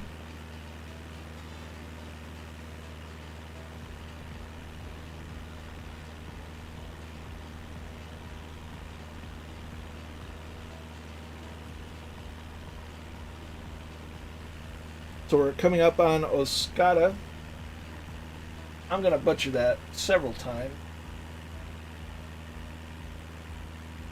Yeah. Oscoda. I was calling it Oscala. It has a D, not an L. It's Oscoda, Michigan.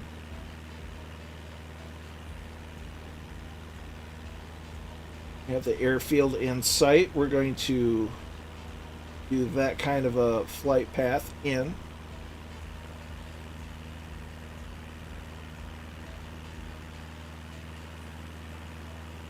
So we've got the town of Oscoda down here. Just outside is the airport.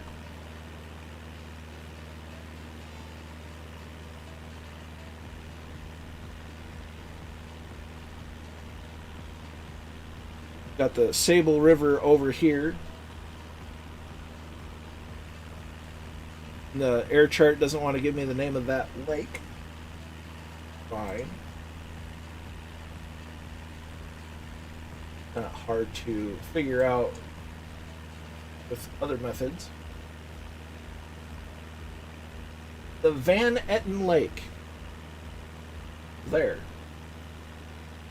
So, Oscoda, this used to be known as Wurtsmith Air Force Base.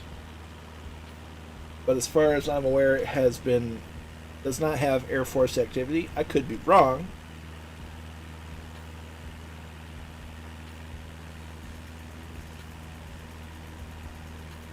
but at one point it did. So there's a fun fact for you. So we're going to fly a little over Van Etten Lake on our approach. And it's a mighty long runway, so we've got plenty of room. They have a tendency to keep a boneyard of sorts of airliners, 747s, and the big, up to the big stuff, and 737s, and you name it. And I bet right now it's looking kind of full, with the air industry kind of racked. So we're going to go into the cockpit. We're going to go ahead and deactivate the autopilot. Mixture goes to full, and the engine goes down to 1600 RPM.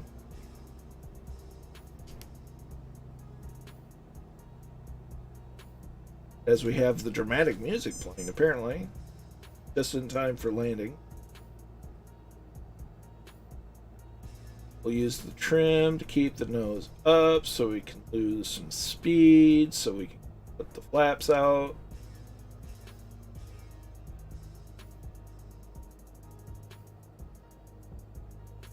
Adjusting throttle. Have the airfield in sight. We have our landing spot visualized.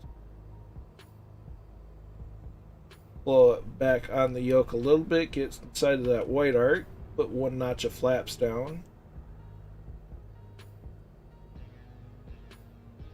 We're on a base leg. So we'll go ahead and put that second notch of flaps in.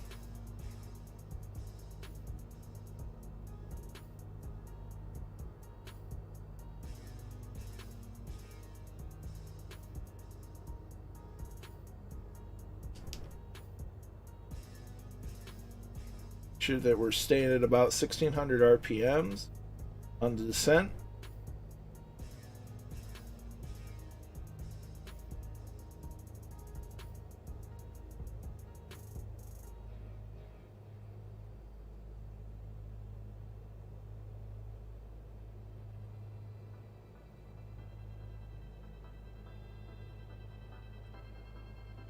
So try to keep the speed about 75 knots. Indicated. We'll have a slight crosswind, but nothing we can't handle. Yeah. I mean, it is a boneyard, but it's definitely baked in. They didn't model it, which a little unfortunate, but not unexpected. Most people outside of the state of Michigan would never have heard of this airport in general. So there's the last notch of flaps. As you can kind of get an eye on some of the baked in airplanes. Sort of, yep, did a little bit. Focus on landing. So there may be Air National Guard folks posted here. I couldn't say for certain.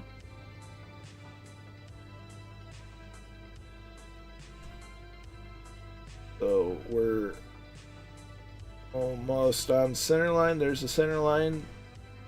Look towards the opposite end of the runway as we begin our rollout. Slowly reduce the throttle to idle. We're on the rollout now. And we slowly pull back on the yoke for our a little bit of a bounce, but that's okay.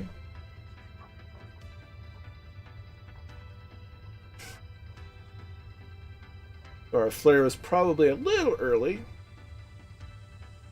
or a little late, I should say. That's okay. So, okay, we're under 40 knots. Flaps are going up. Set the throttle to running idle. Crack the mixture a little bit. And if the model could do it, I'd toss the window open, but can't do that in the stock airplanes, which is a mild bummer. So we'll pull off to the side of the taxiway over, yeah. Parking brake is on. Insert. And into the drone camera. Catbat 9 is down. There's Commandant Muttley's in.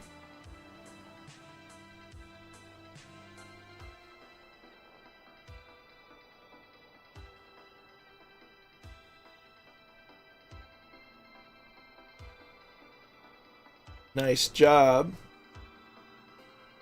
And the runway's open.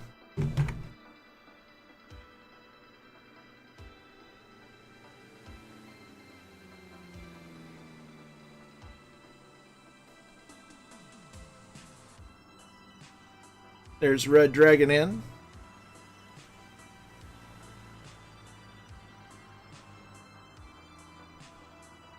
Oh, they're all coming in.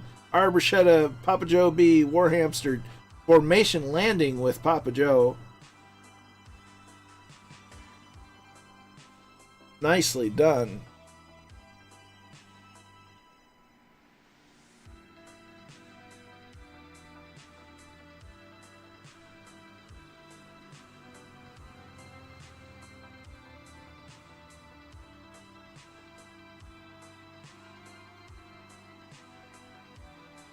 There's Fly Darren.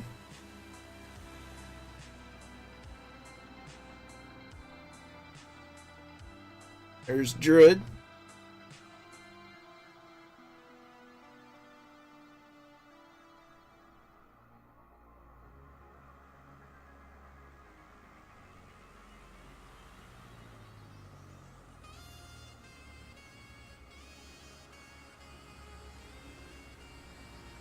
Merlin's in with Magic AAA, Chilled Corky, and Draco.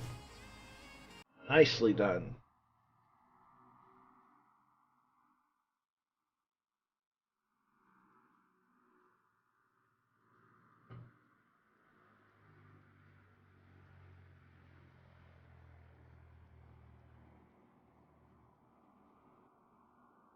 Red Pilot Randy is in.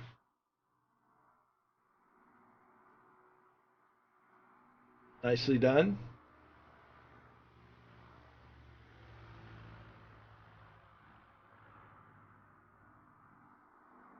There's Kingsman and Tortuga.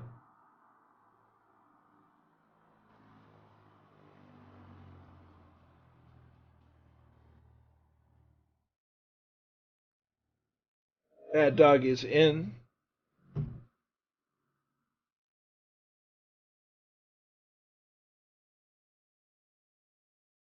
And that's it. We're all down. Ready to go for our final leg. Well done, everyone. Look at this group of people. Holy cow. 1, 2, 3, 4, 9, 10, 11, 12, 14, 16. Wow.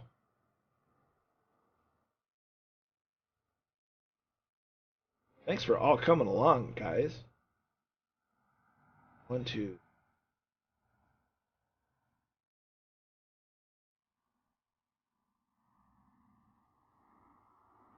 That blows my mind. Alright, so we'll go ahead and get ourselves situated for our final leg of the evening. As we're being blinded by the light.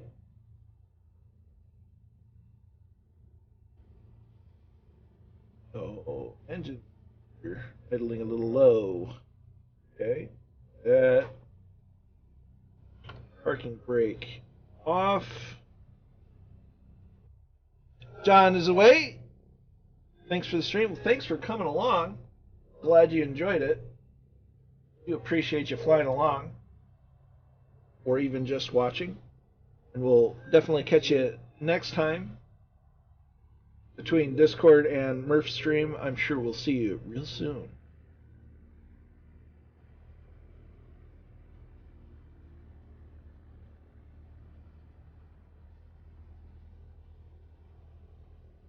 going to reconnoiter our position.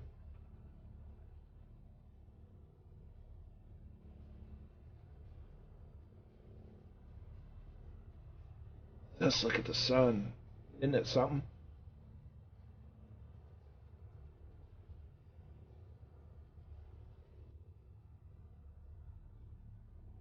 We'll make a right-hand turn here. We'll follow the yellow line because, well, that's why it's there.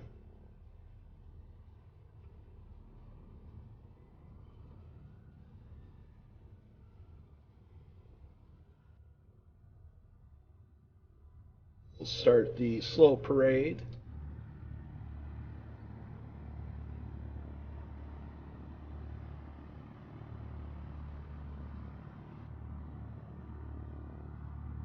Well, generally we don't like having airliners along. I'm not sure he knew we were coming.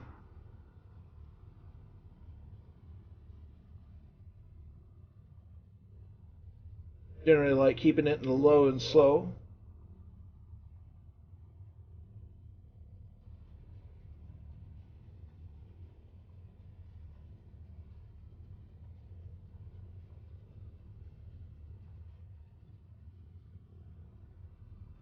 I wish you would stick around a bit longer, but the office is gone. Thanks for glad to have you along, Greyhawk. Glad you enjoyed it, and you have a good work day. And we'll catch you on Discord and in the next stream. Sure. You take care. MJ Daiso's here, or isn't here, was here.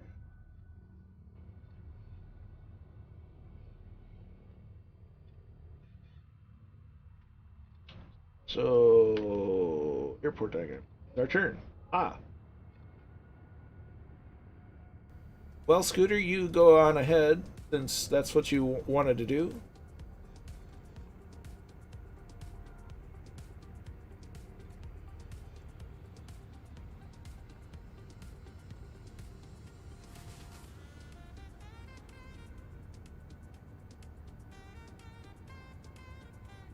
We're going to do what we're going to do.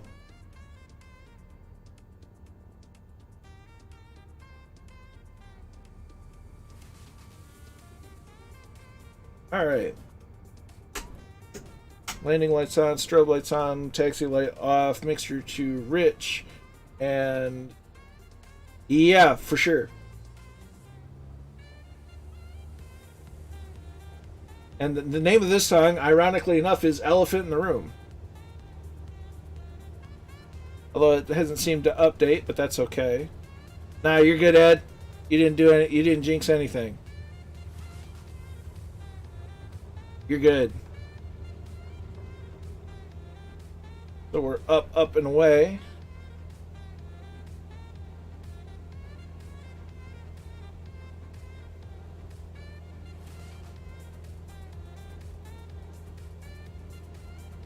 There we go.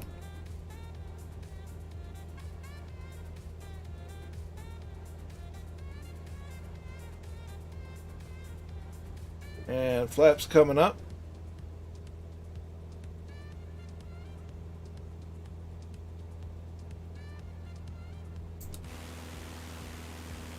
Getting our left turn over the field.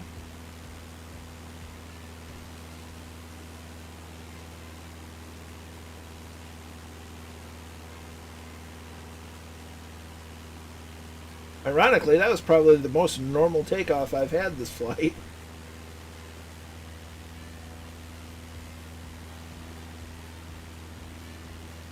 The ones have been kind of shallow.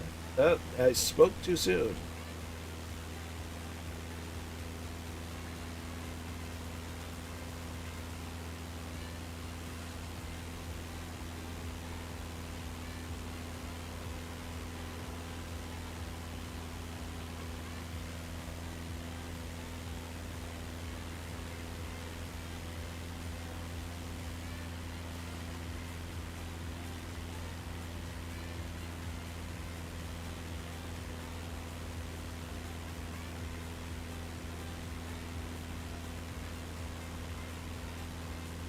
Let's see what's going on with that.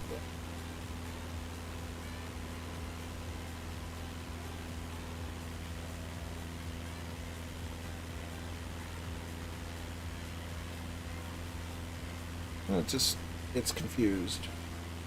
That's okay. We won't stress it.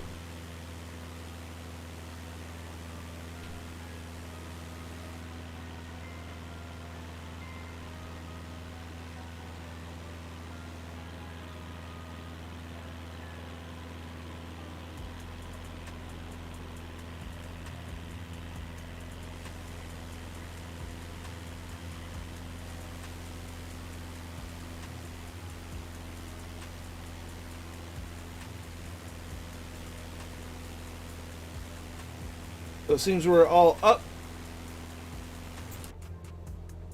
Go ahead and get into our autopilot.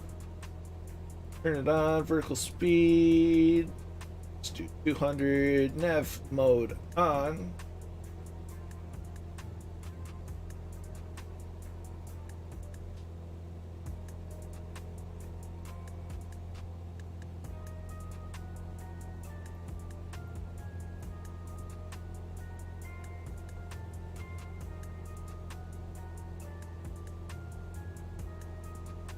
So as we get to cruise altitude, this time I will remember to put the cruise power settings to the airplane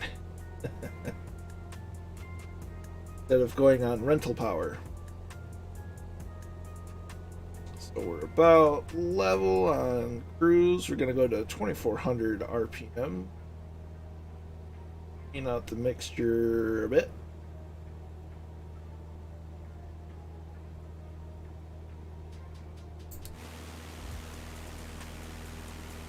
And we're on the way.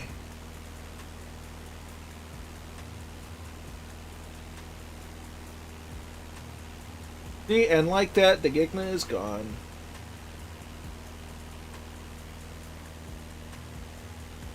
It definitely seems that someone was just very confused in why we were there. Rental power is just firewalling the throttle and running it as fast as it can go. I believe it's a term that Murphy has coined.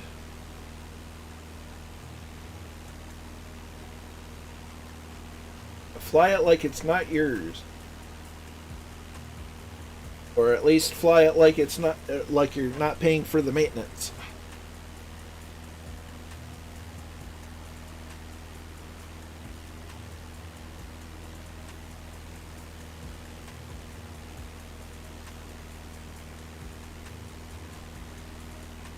That's right.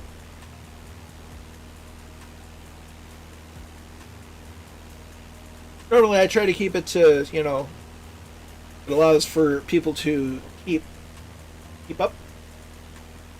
Let's see, world's fastest car equals a rental car. Pretty much. That's why you get the added insurance on it. Always get the extra insurance.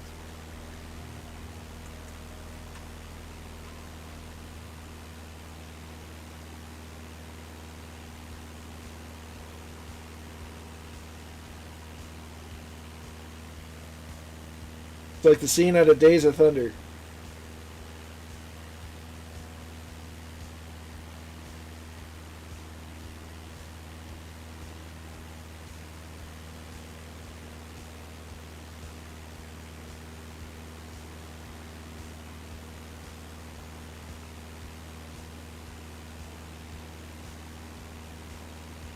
So as we continue on our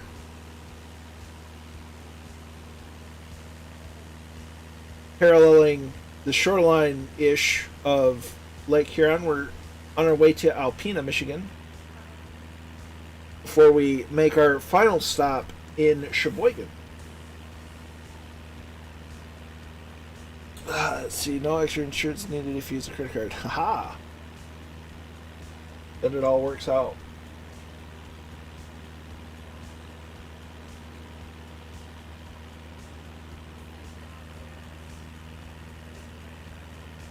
Now, the Tale of Two Cheboygans. Cheboygan, spelled with a C, is the one we're going to, which is off just south of Boy Blank Island. And I'm trying to recall where the Cheboygan that I believe it's on the other side of Lake Michigan.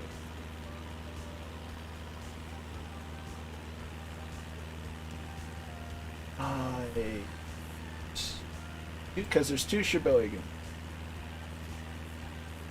They both have airports.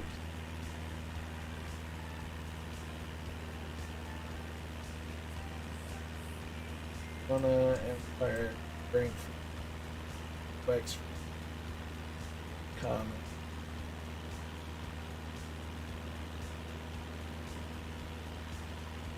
I'll have to put up in another way. There's third. Point City, Elston. There's two Cheboygans.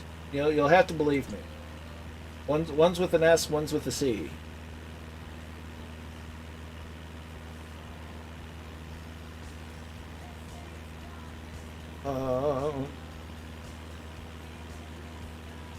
Cheboygan. Wisconsin. That's right.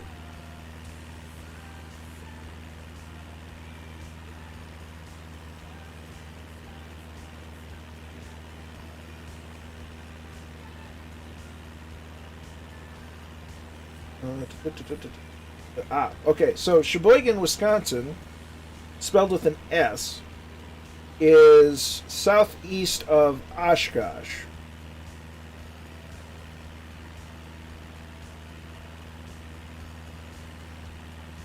And Cheboygan, Michigan,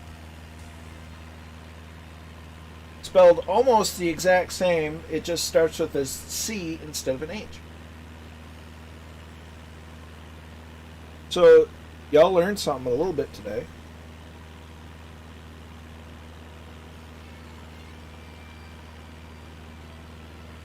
Cheboygan with the C is on Lake Huron and in Michigan. Cheboygan with an S is in Wisconsin on Lake Michigan. It is confusing, so don't feel bad if it makes your head hurt a little bit. It hurt my head just figuring it out.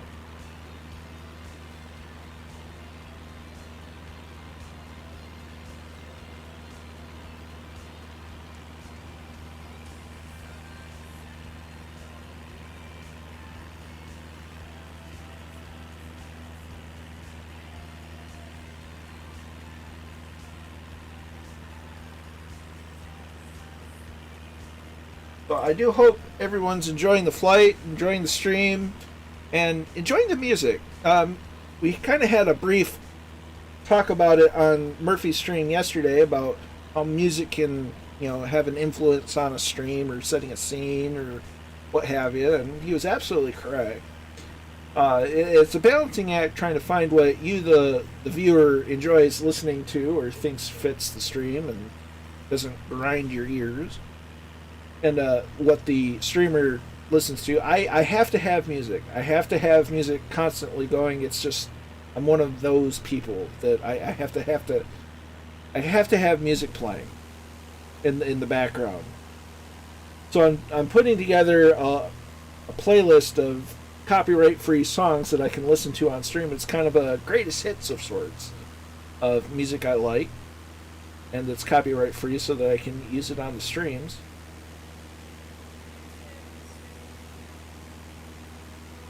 Glad you're all enjoying it. I try not to do too way out there music, but sometimes it's nice to have the lo-fi, chill type music and occasionally have the nice upbeat stuff. So I'm trying to get a fair mix of it in there. Once I get it a little more developed, I'll definitely be posting a link to the Spotify playlist so that if I'm not streaming and you're kind of like, hey, what was that song that was playing during the stream that I really liked, you'll be able to find it.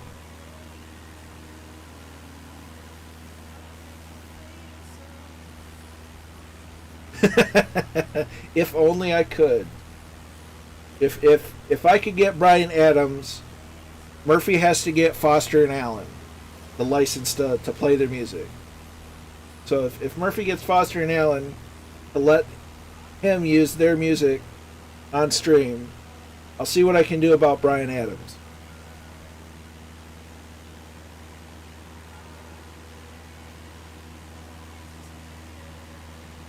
It's just me, but I can hardly hear you. I try to find a balance where it's not too loud, but I think sometimes I overcompensate. So I can turn it up just a little bit.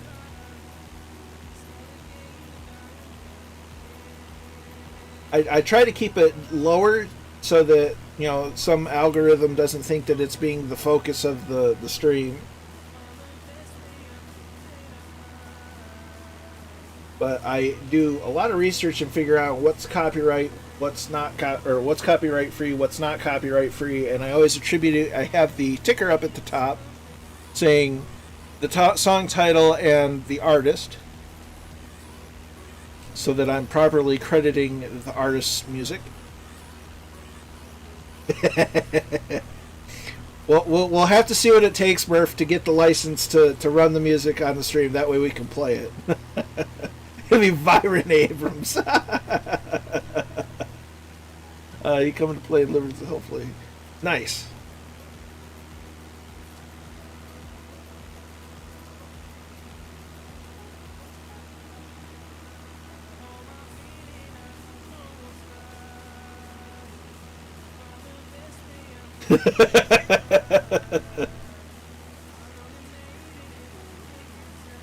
Two best songs from Foster and Allen are Sergeant Murphy and Me Uncle Mike.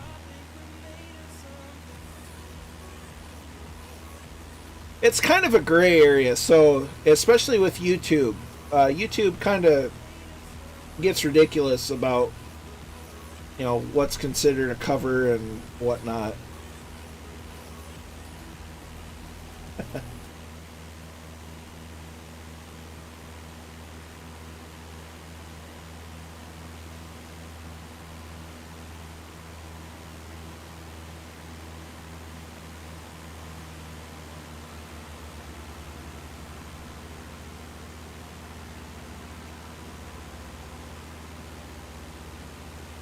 Yeah, it's and that's one of the things I don't like like about YouTube, and Twitch is, it started kind of getting bad, but not to any drastic degree, not nearly as bad as YouTube is. Hello. Twitch is really good because Twitch in and of itself has a tendency to be more creator friendly rather than advertiser friendly. As Whedon is here, I can play for you. I'm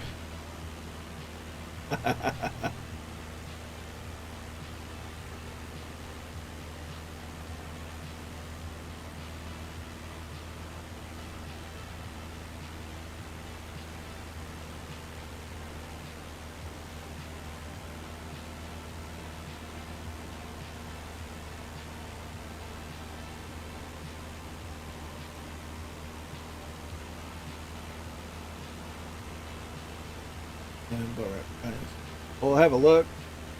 I did add Winter of 96. I swear I've played that. What playlist is that on? It's on some playlists. Christmas, no. Maybe is it? I swear I've heard it. That definitely rings a bell. Winter of 96. Winter.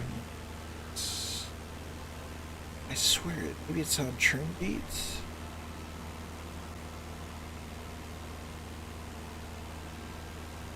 I swear I've heard it. Winter of 96 rings a bell. Winter of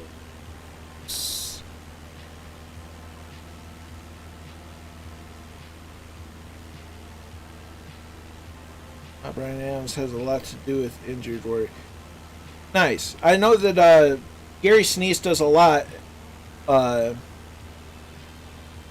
and definitely. Wow, there's a lot of songs called Winter of '96. Yeah, that's awesome. That's huge. A lot of my U.S. veteran friends have wanted to put Gary Sinise as the head of the VA over here because he already does a ton for Gary for vets. It's just huge. He's got and Gary Sinise has his band. He has Gary Sinise and the Lieutenant Dan Band, and it's just glorious that he has embraced that because I think his outlook legitimately changed about a lot of things when he played Lieutenant Dan. Cover songs the venue usually pays a general usage fee for. Aha. That'll do it.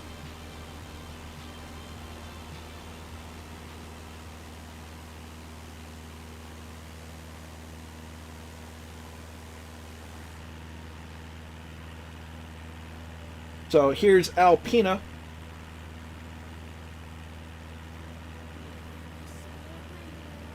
If I can find the right mouse to use.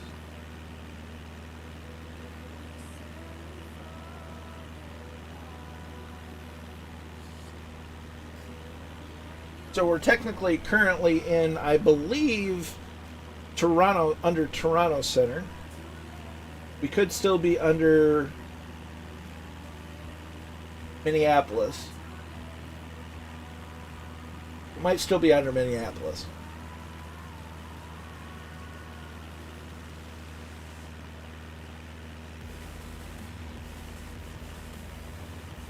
That makes sense. On Twitch, you can play songs without getting credit. Well, yes and no. You can technically, but when it goes to a video on demand, it will mute it. And if you do it, depending on how egregious it is, it has a tendency to.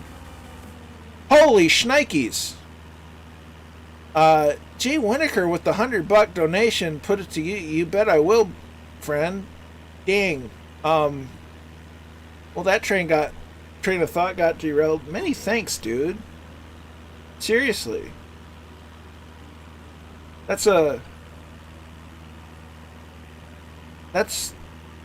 Benjamin.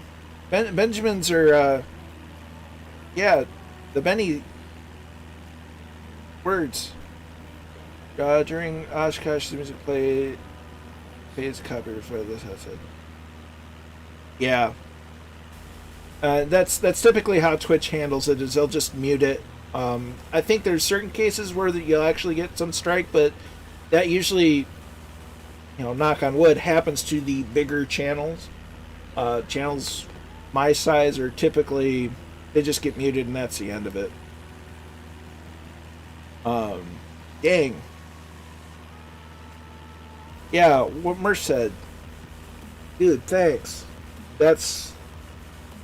Just to make it clear, I'll never, financial contributions are nowhere near necessary for the channel, but I'm always humbled that people do. Many, yeah. Words. I'm not usually good with words anyway, but then things like that happen, I'm just kind of like, nah. Brain just shuts off.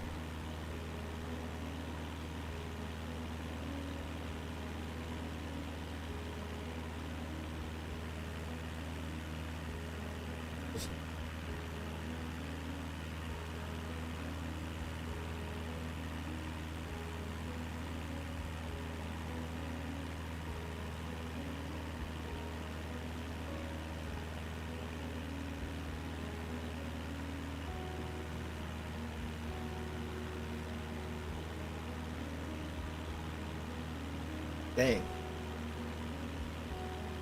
Yeah, 100% Kingsman.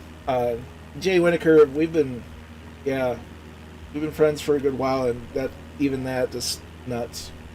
Yeah, it's community. It's great. No, Mr. Winokur has been trying to get himself going on streaming some more. Played some War Thunder, and he played one game. I think This Is the Police. It's actually a really neat kind of concept of a game. So let's see. Let's do this. I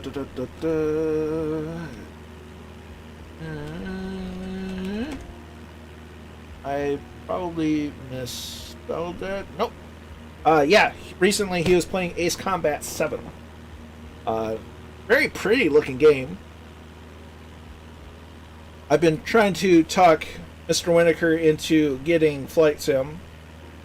If for no other reason, the incoming F-15 and other jets that are soon to happen. I know his favorite is the FA-18. Favorite European or foreign fighter jet is the Rafale.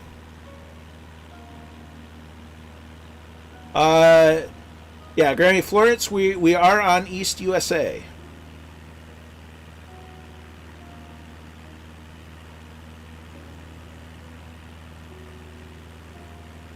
We're currently flying over. Of course, it doesn't tell me the name of the forest on the aeronautical chart. So we'll go back to Bing Maps and hope that tells us if it wants to cooperate.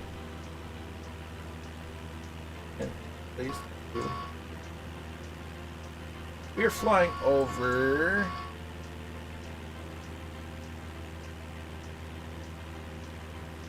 Well, we're flying over woods. How about that? We're flying over some woods just past Alpena. So this right here is the Thunder Bay River.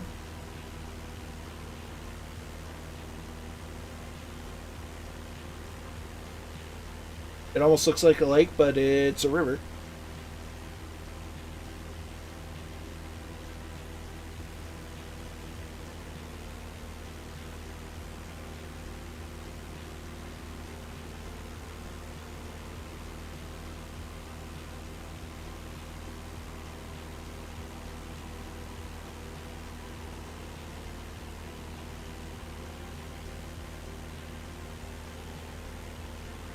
Beautiful country, a lot of hunting, fishing, camping, you name it, goes on in this part of the state. It's easy to see why. So over in that direction, if I can use the right mouse again, this is Long Lake.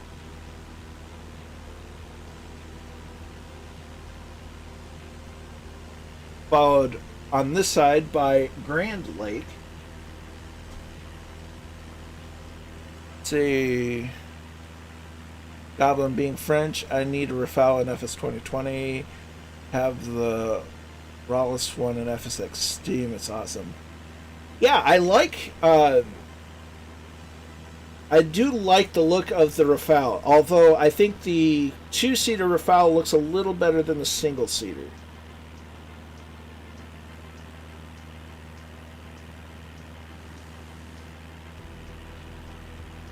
Yes.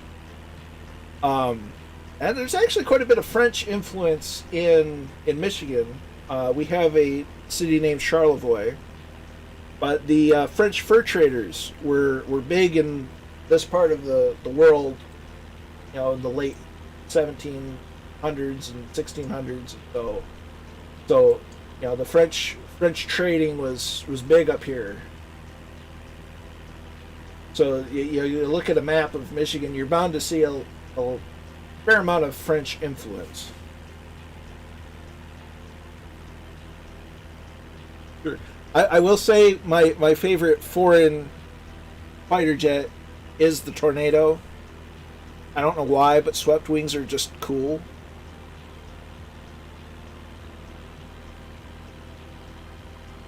Maybe I'm just weird. Or maybe both, I don't know.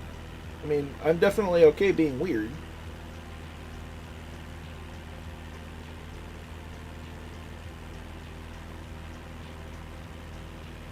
Here come, what a day.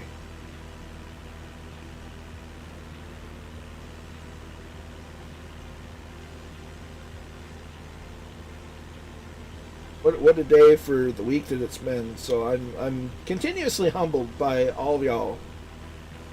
It's just a. I just sit here and I'm just grateful people watch and keep me company during the flight. But man, it's fantastic. It's been 2. Oh, for sure. It's massive. I use it. Nice.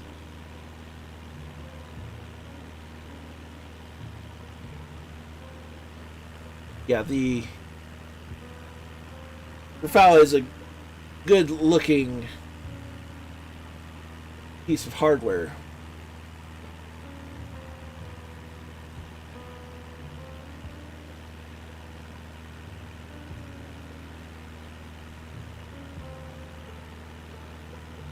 Oh, for sure. I know that there's got to be somebody working on a Harrier. Although I think the systems to get it to land vertically are maybe a bit out right at the minute, or they'll have to find some sort of workaround. Which developers like DC Designs have found workarounds for things like a HUD or afterburner. So it wouldn't surprise me in the least that someone will find a way to get working Harriers and F-35Bs working properly in MSFS before it's officially supported.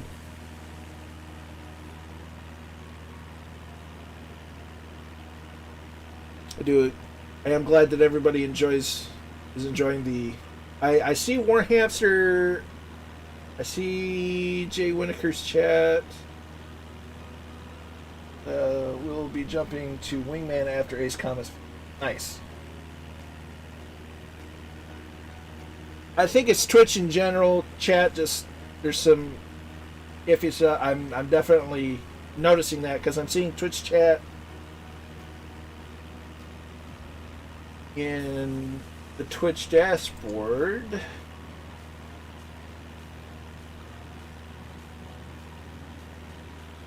Let's see, I want to go to there.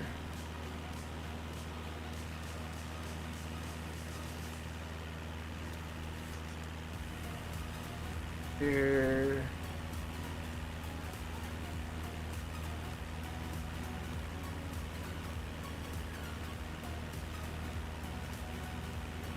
Does not see. Okay, it stopped showing up in YouTube. Interesting.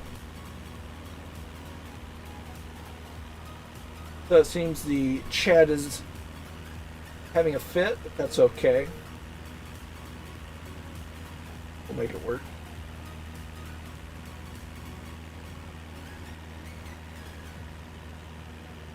Want to hear myself? I don't need to hear myself. There.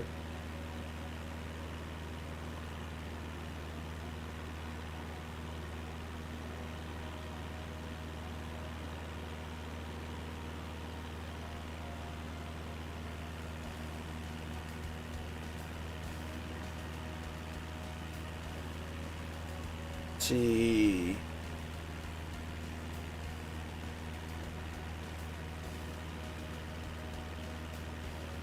Got him like CF-15, played it in F-15 Jane's. Yeah, I remember Jane's F-15. I never was able to run it very well, but I remember it. And then I saw a video of it the other day, and I'm just like, wow, it used to look so good. F-15 is such a versatile platform. On live weather, I have snow. That'd be accurate. This part of Michigan snows up pretty early. and stays that way for a while.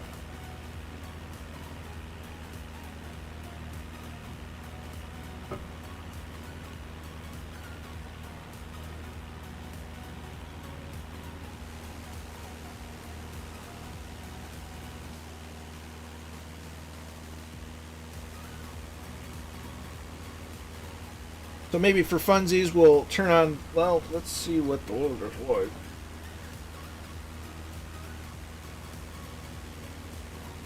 And maybe we'll see what live weather looks like. Oh dear.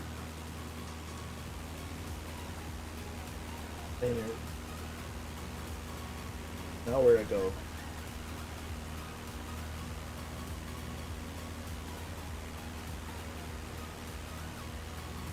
Wind's coming out of east current 5.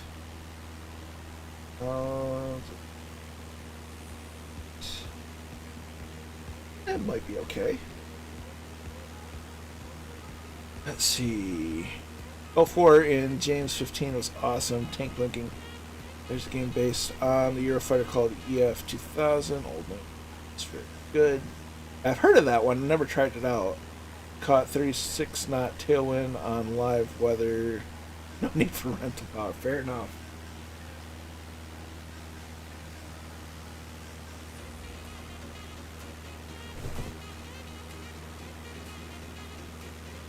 So what do you say we try out? Well, we're almost there.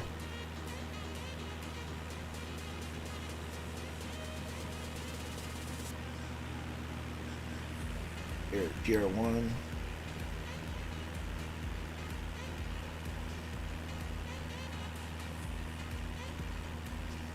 We're going to try out live weather, see what it looks like. Remember, 10:45. Okay, didn't change the time. Oh, there's an engine change. Woo!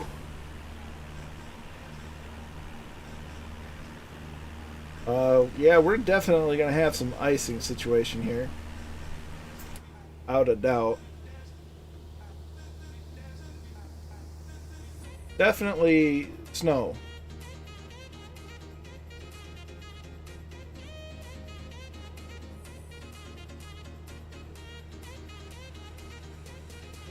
You guys got many covers? Well, don't typically like talking about the COVID here.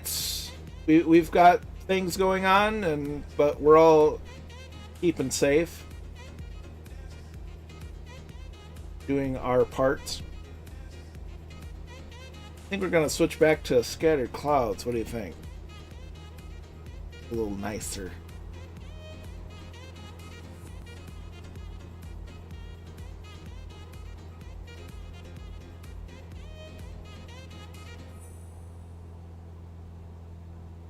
I met with Russians in the chronoplans. Interesting. That was those sims were out either during or towards the end of the Cold War, so real interesting period of time. Kind of want to, between Jane's F-15 and Combat Flight Sim 2, I kind of want to get some of those old ones up and running, just for funsies. Oh, I played the snot out of Combat Flight Sim 2. I'd always take off, skip ahead, and wonder why my engine ran out of fuel, and I never leaned the mixture on takeoff. See skimming boat plane things. Aha.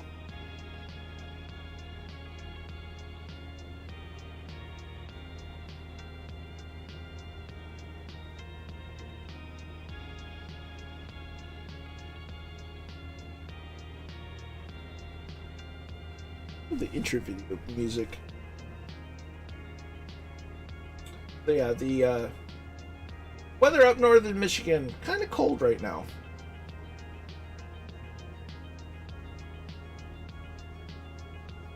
It's chilly.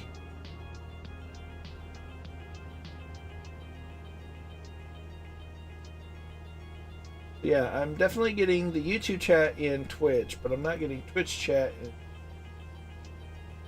in Intl. That's annoying.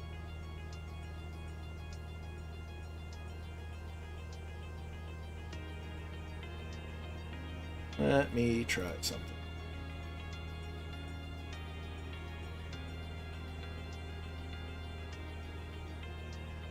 So if I seem to have missed your messages, I do apologize, but I seem to be having some technical difficulty.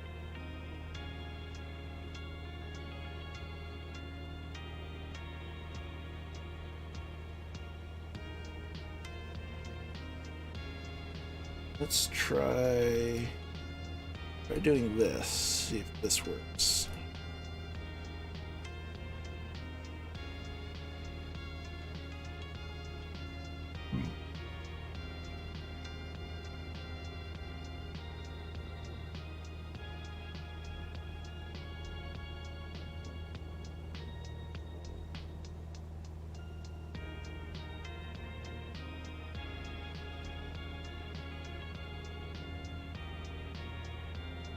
That's right. The snow and freezing. Yeah, it's about what it is up there. Hey, it works. Chat's back to working.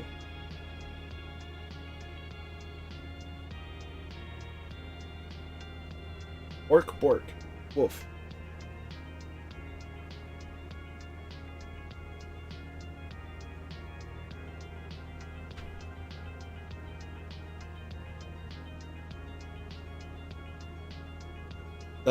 Turning it off and turning it back on seems to have worked. Hooray, on the fly IT. We're about 23 miles, nautical miles to go as we're flying over lovely. I mean, I don't mean this in a bad way, but if it weren't for all the trees, it would almost look a lot like Ireland or northern Britain or northern England. Is it England or Britain? Because there's England, Wales, and Scotland, and Northern Ireland, and whatnot, but then there's Britain. It's really confusing me as a ooh. What about the Vulcan bomber? That was a neat one.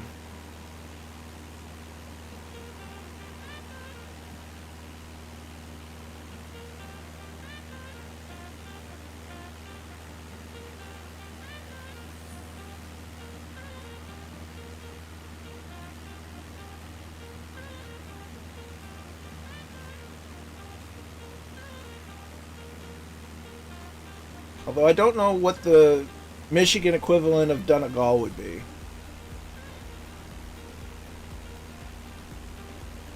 Like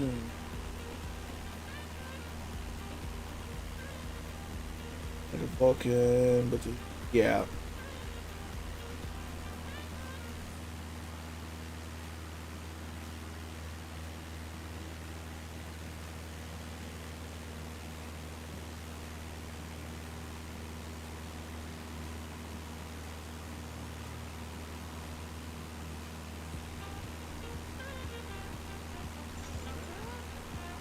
Luke's here is rating with a party of 3. Many thanks, my dude. Do appreciate it. Hope your stream went well. Great Britain is either a geographical term measuring the biggest island. It is also a political term meaning all of England, Scotland, and Wales. They're the same except for some of that. Gotcha.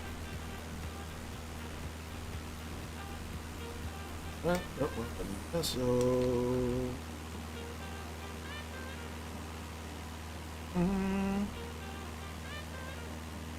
Care 85 is in. Good evening to you.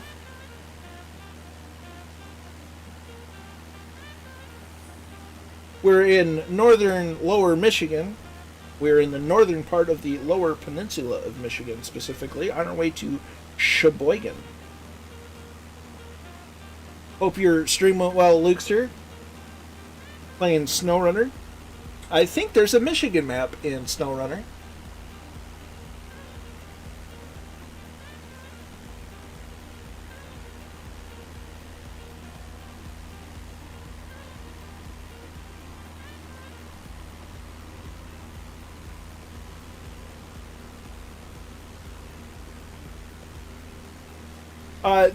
The east half of Michigan is fairly flat. Often on the west side of the state, there's much more terrain variation, and as well as the western half of the Upper Peninsula.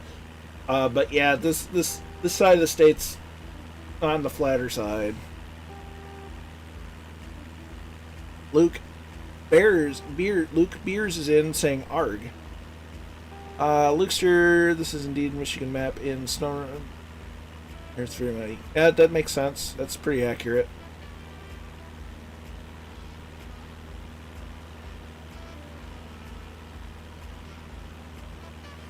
Yeah, no worries on Luke Beers. Just mind the little ears. We do try to keep it family friendly, so PG-13-ish. But no big deal. It's fine. No worries.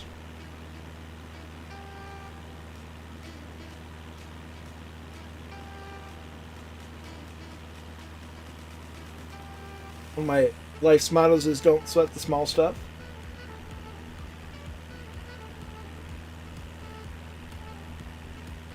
But welcome to the channel. Hope you enjoy what you see.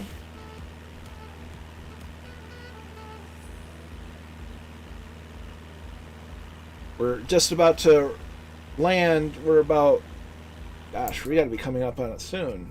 14 miles out from Cheboygan, our final stop of the evening. Well, Merstream in the Pyrenees was outstanding. The miles, yeah, absolutely.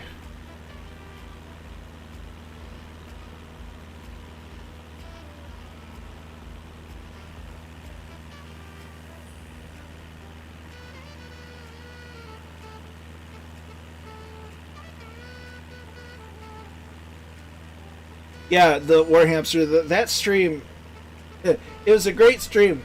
Everything was working fine until I went to make the landing right at the last airport, an hour before he finished the stream. And I had to crash the desktop, and I figured, well, they're almost to the airport anyway, so I wasn't going to get back up in the air. Sure enough, Murph makes a left turn into the mountains, and I'm just going, well, I'm just going to mod for the rest of the stream.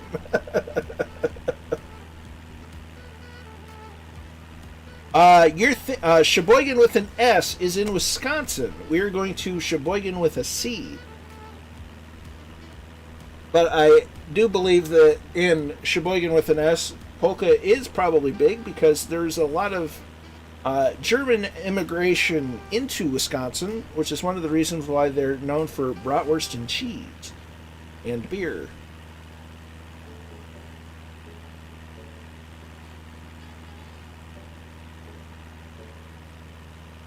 I went straight for the final airport as soon as dropped into the Pyrenees. I was not expecting him to make the left turn into the mountains. So I just sat there and accepted my fate. So out here, if I can English good, is Boy Blank Island. That is B-O-I-S, Boy Blank. And I think it's B-L-A-N-C.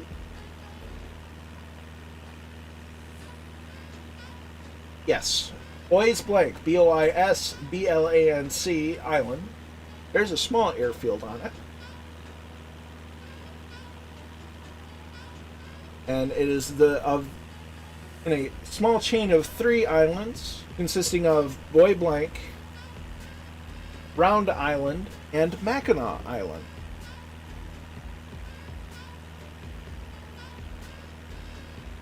Aha! It's been ages since I've watched Home Alone.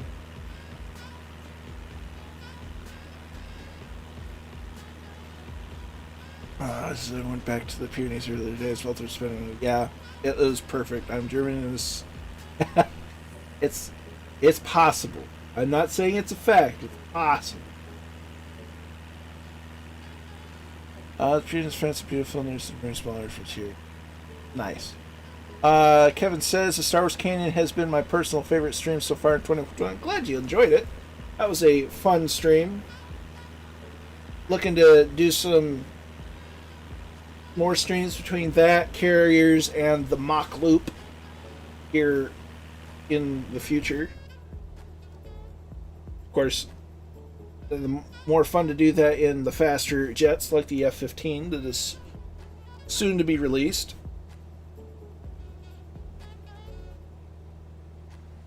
Logs are, yeah, the logs were hard to beat in 2020. That made for a lot of ab workouts with the laughter. It was great.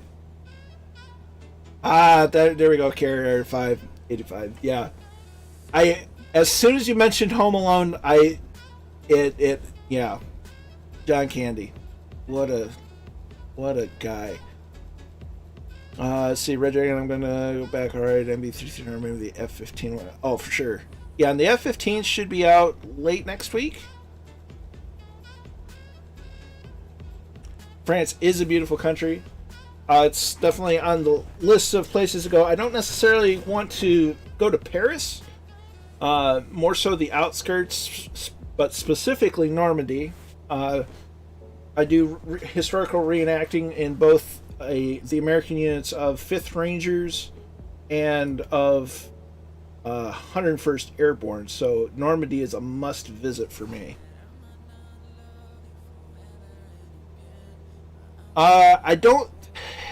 It's going to be out at first through Just Flight, and then because the Microsoft process takes a few weeks, like 3 weeks or more to process into the in-sim market.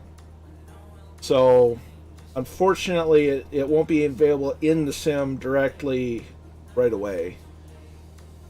We're going to go ahead and turn off have the airfield in sight. Turn off the autopilot. That's the words.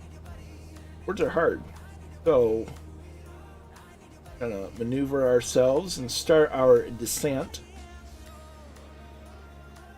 But yeah, I've definitely been trying to get Mr. Winokur into flight sim for the jets. And we'll fly around some mountains and we'll have the crack. The beach, Saving Private Ryan is actually filmed on a... Right. Well, I mean, there's a lot of things I want to do when I visit Ireland.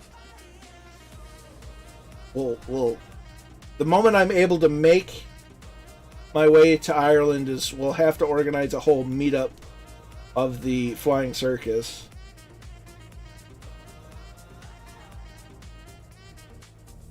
East Irish Army Reserves as extras. That makes sense.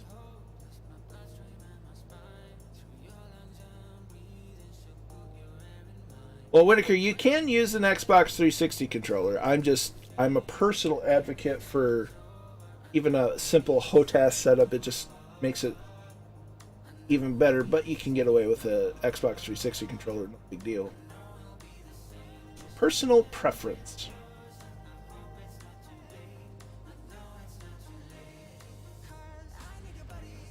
So we're going to reduce the power fairly drastically.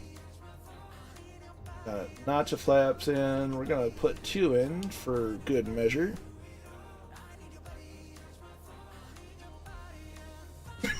Pardon me. Ooh, we're really high. So we're going to... Oh, absolutely. I mean, I'm going to do everything I can when I can visit. Well, let's do a slip. Let's do a slip here.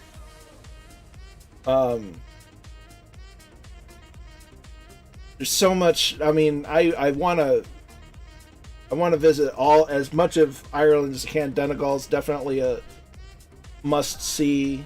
Dublin.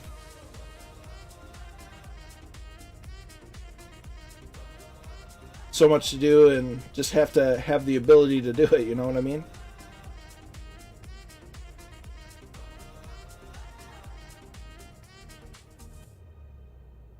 But yeah, as soon as I'm able to get over to that neck of the woods, you can bet that Murphy and I will plan some sort of a meetup for the flying circus so that we can all meet and greet. We are, of course, planning a meet and greet at Oshkosh in 2022, which is going to be amazing.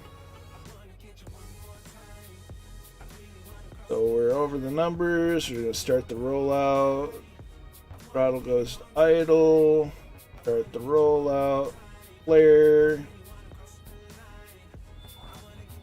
Just before the stall horn. How about that? 34 foot per minute. That's a nice landing.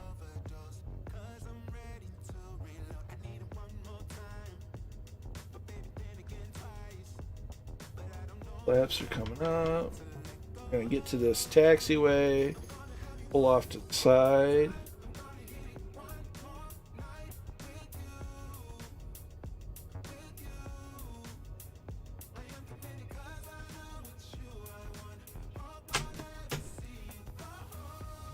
We're clear of the active. So we're gonna pull off here. Set the parking brake, getting the drone camera as Red Pilot Randy is in.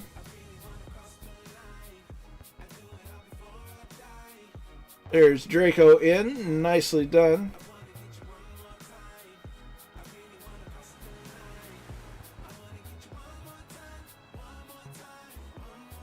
There's Arbachetta. War Hamster's in.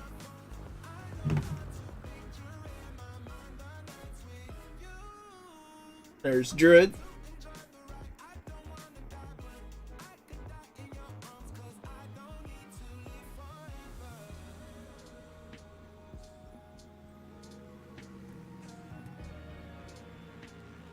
There's Red Dragon.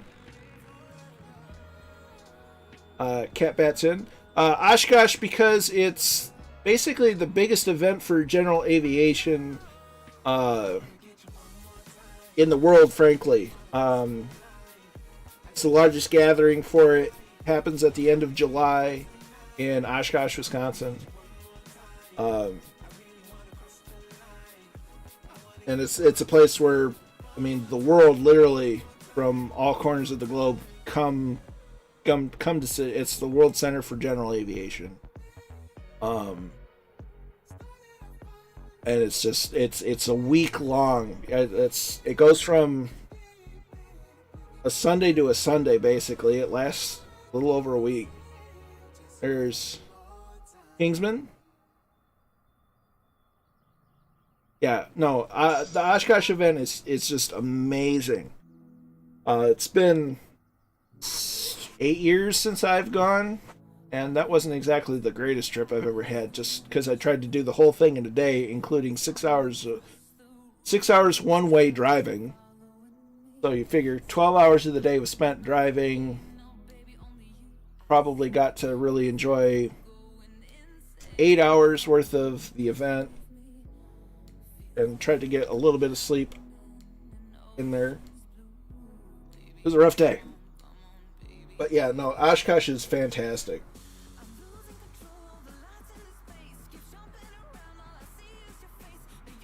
So mark on your calendars the end of July in 2022. We definitely chose next year to let the world's unpleasantness kind of calm down. There's Tortuga.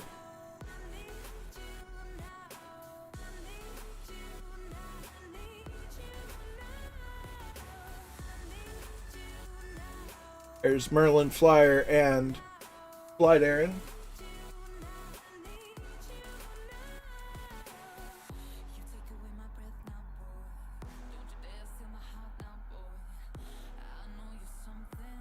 You have a good night, Randy. Good to fly with you. We'll catch you in the Discord and the next stream. You take care. as Bad Dog's in.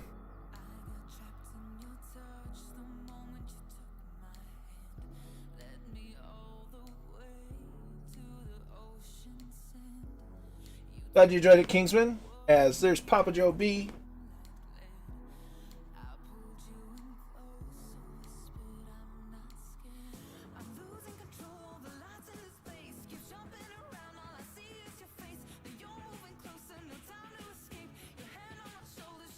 See, is that everybody? I feel like there's some... Oh, that's everybody. Awesome.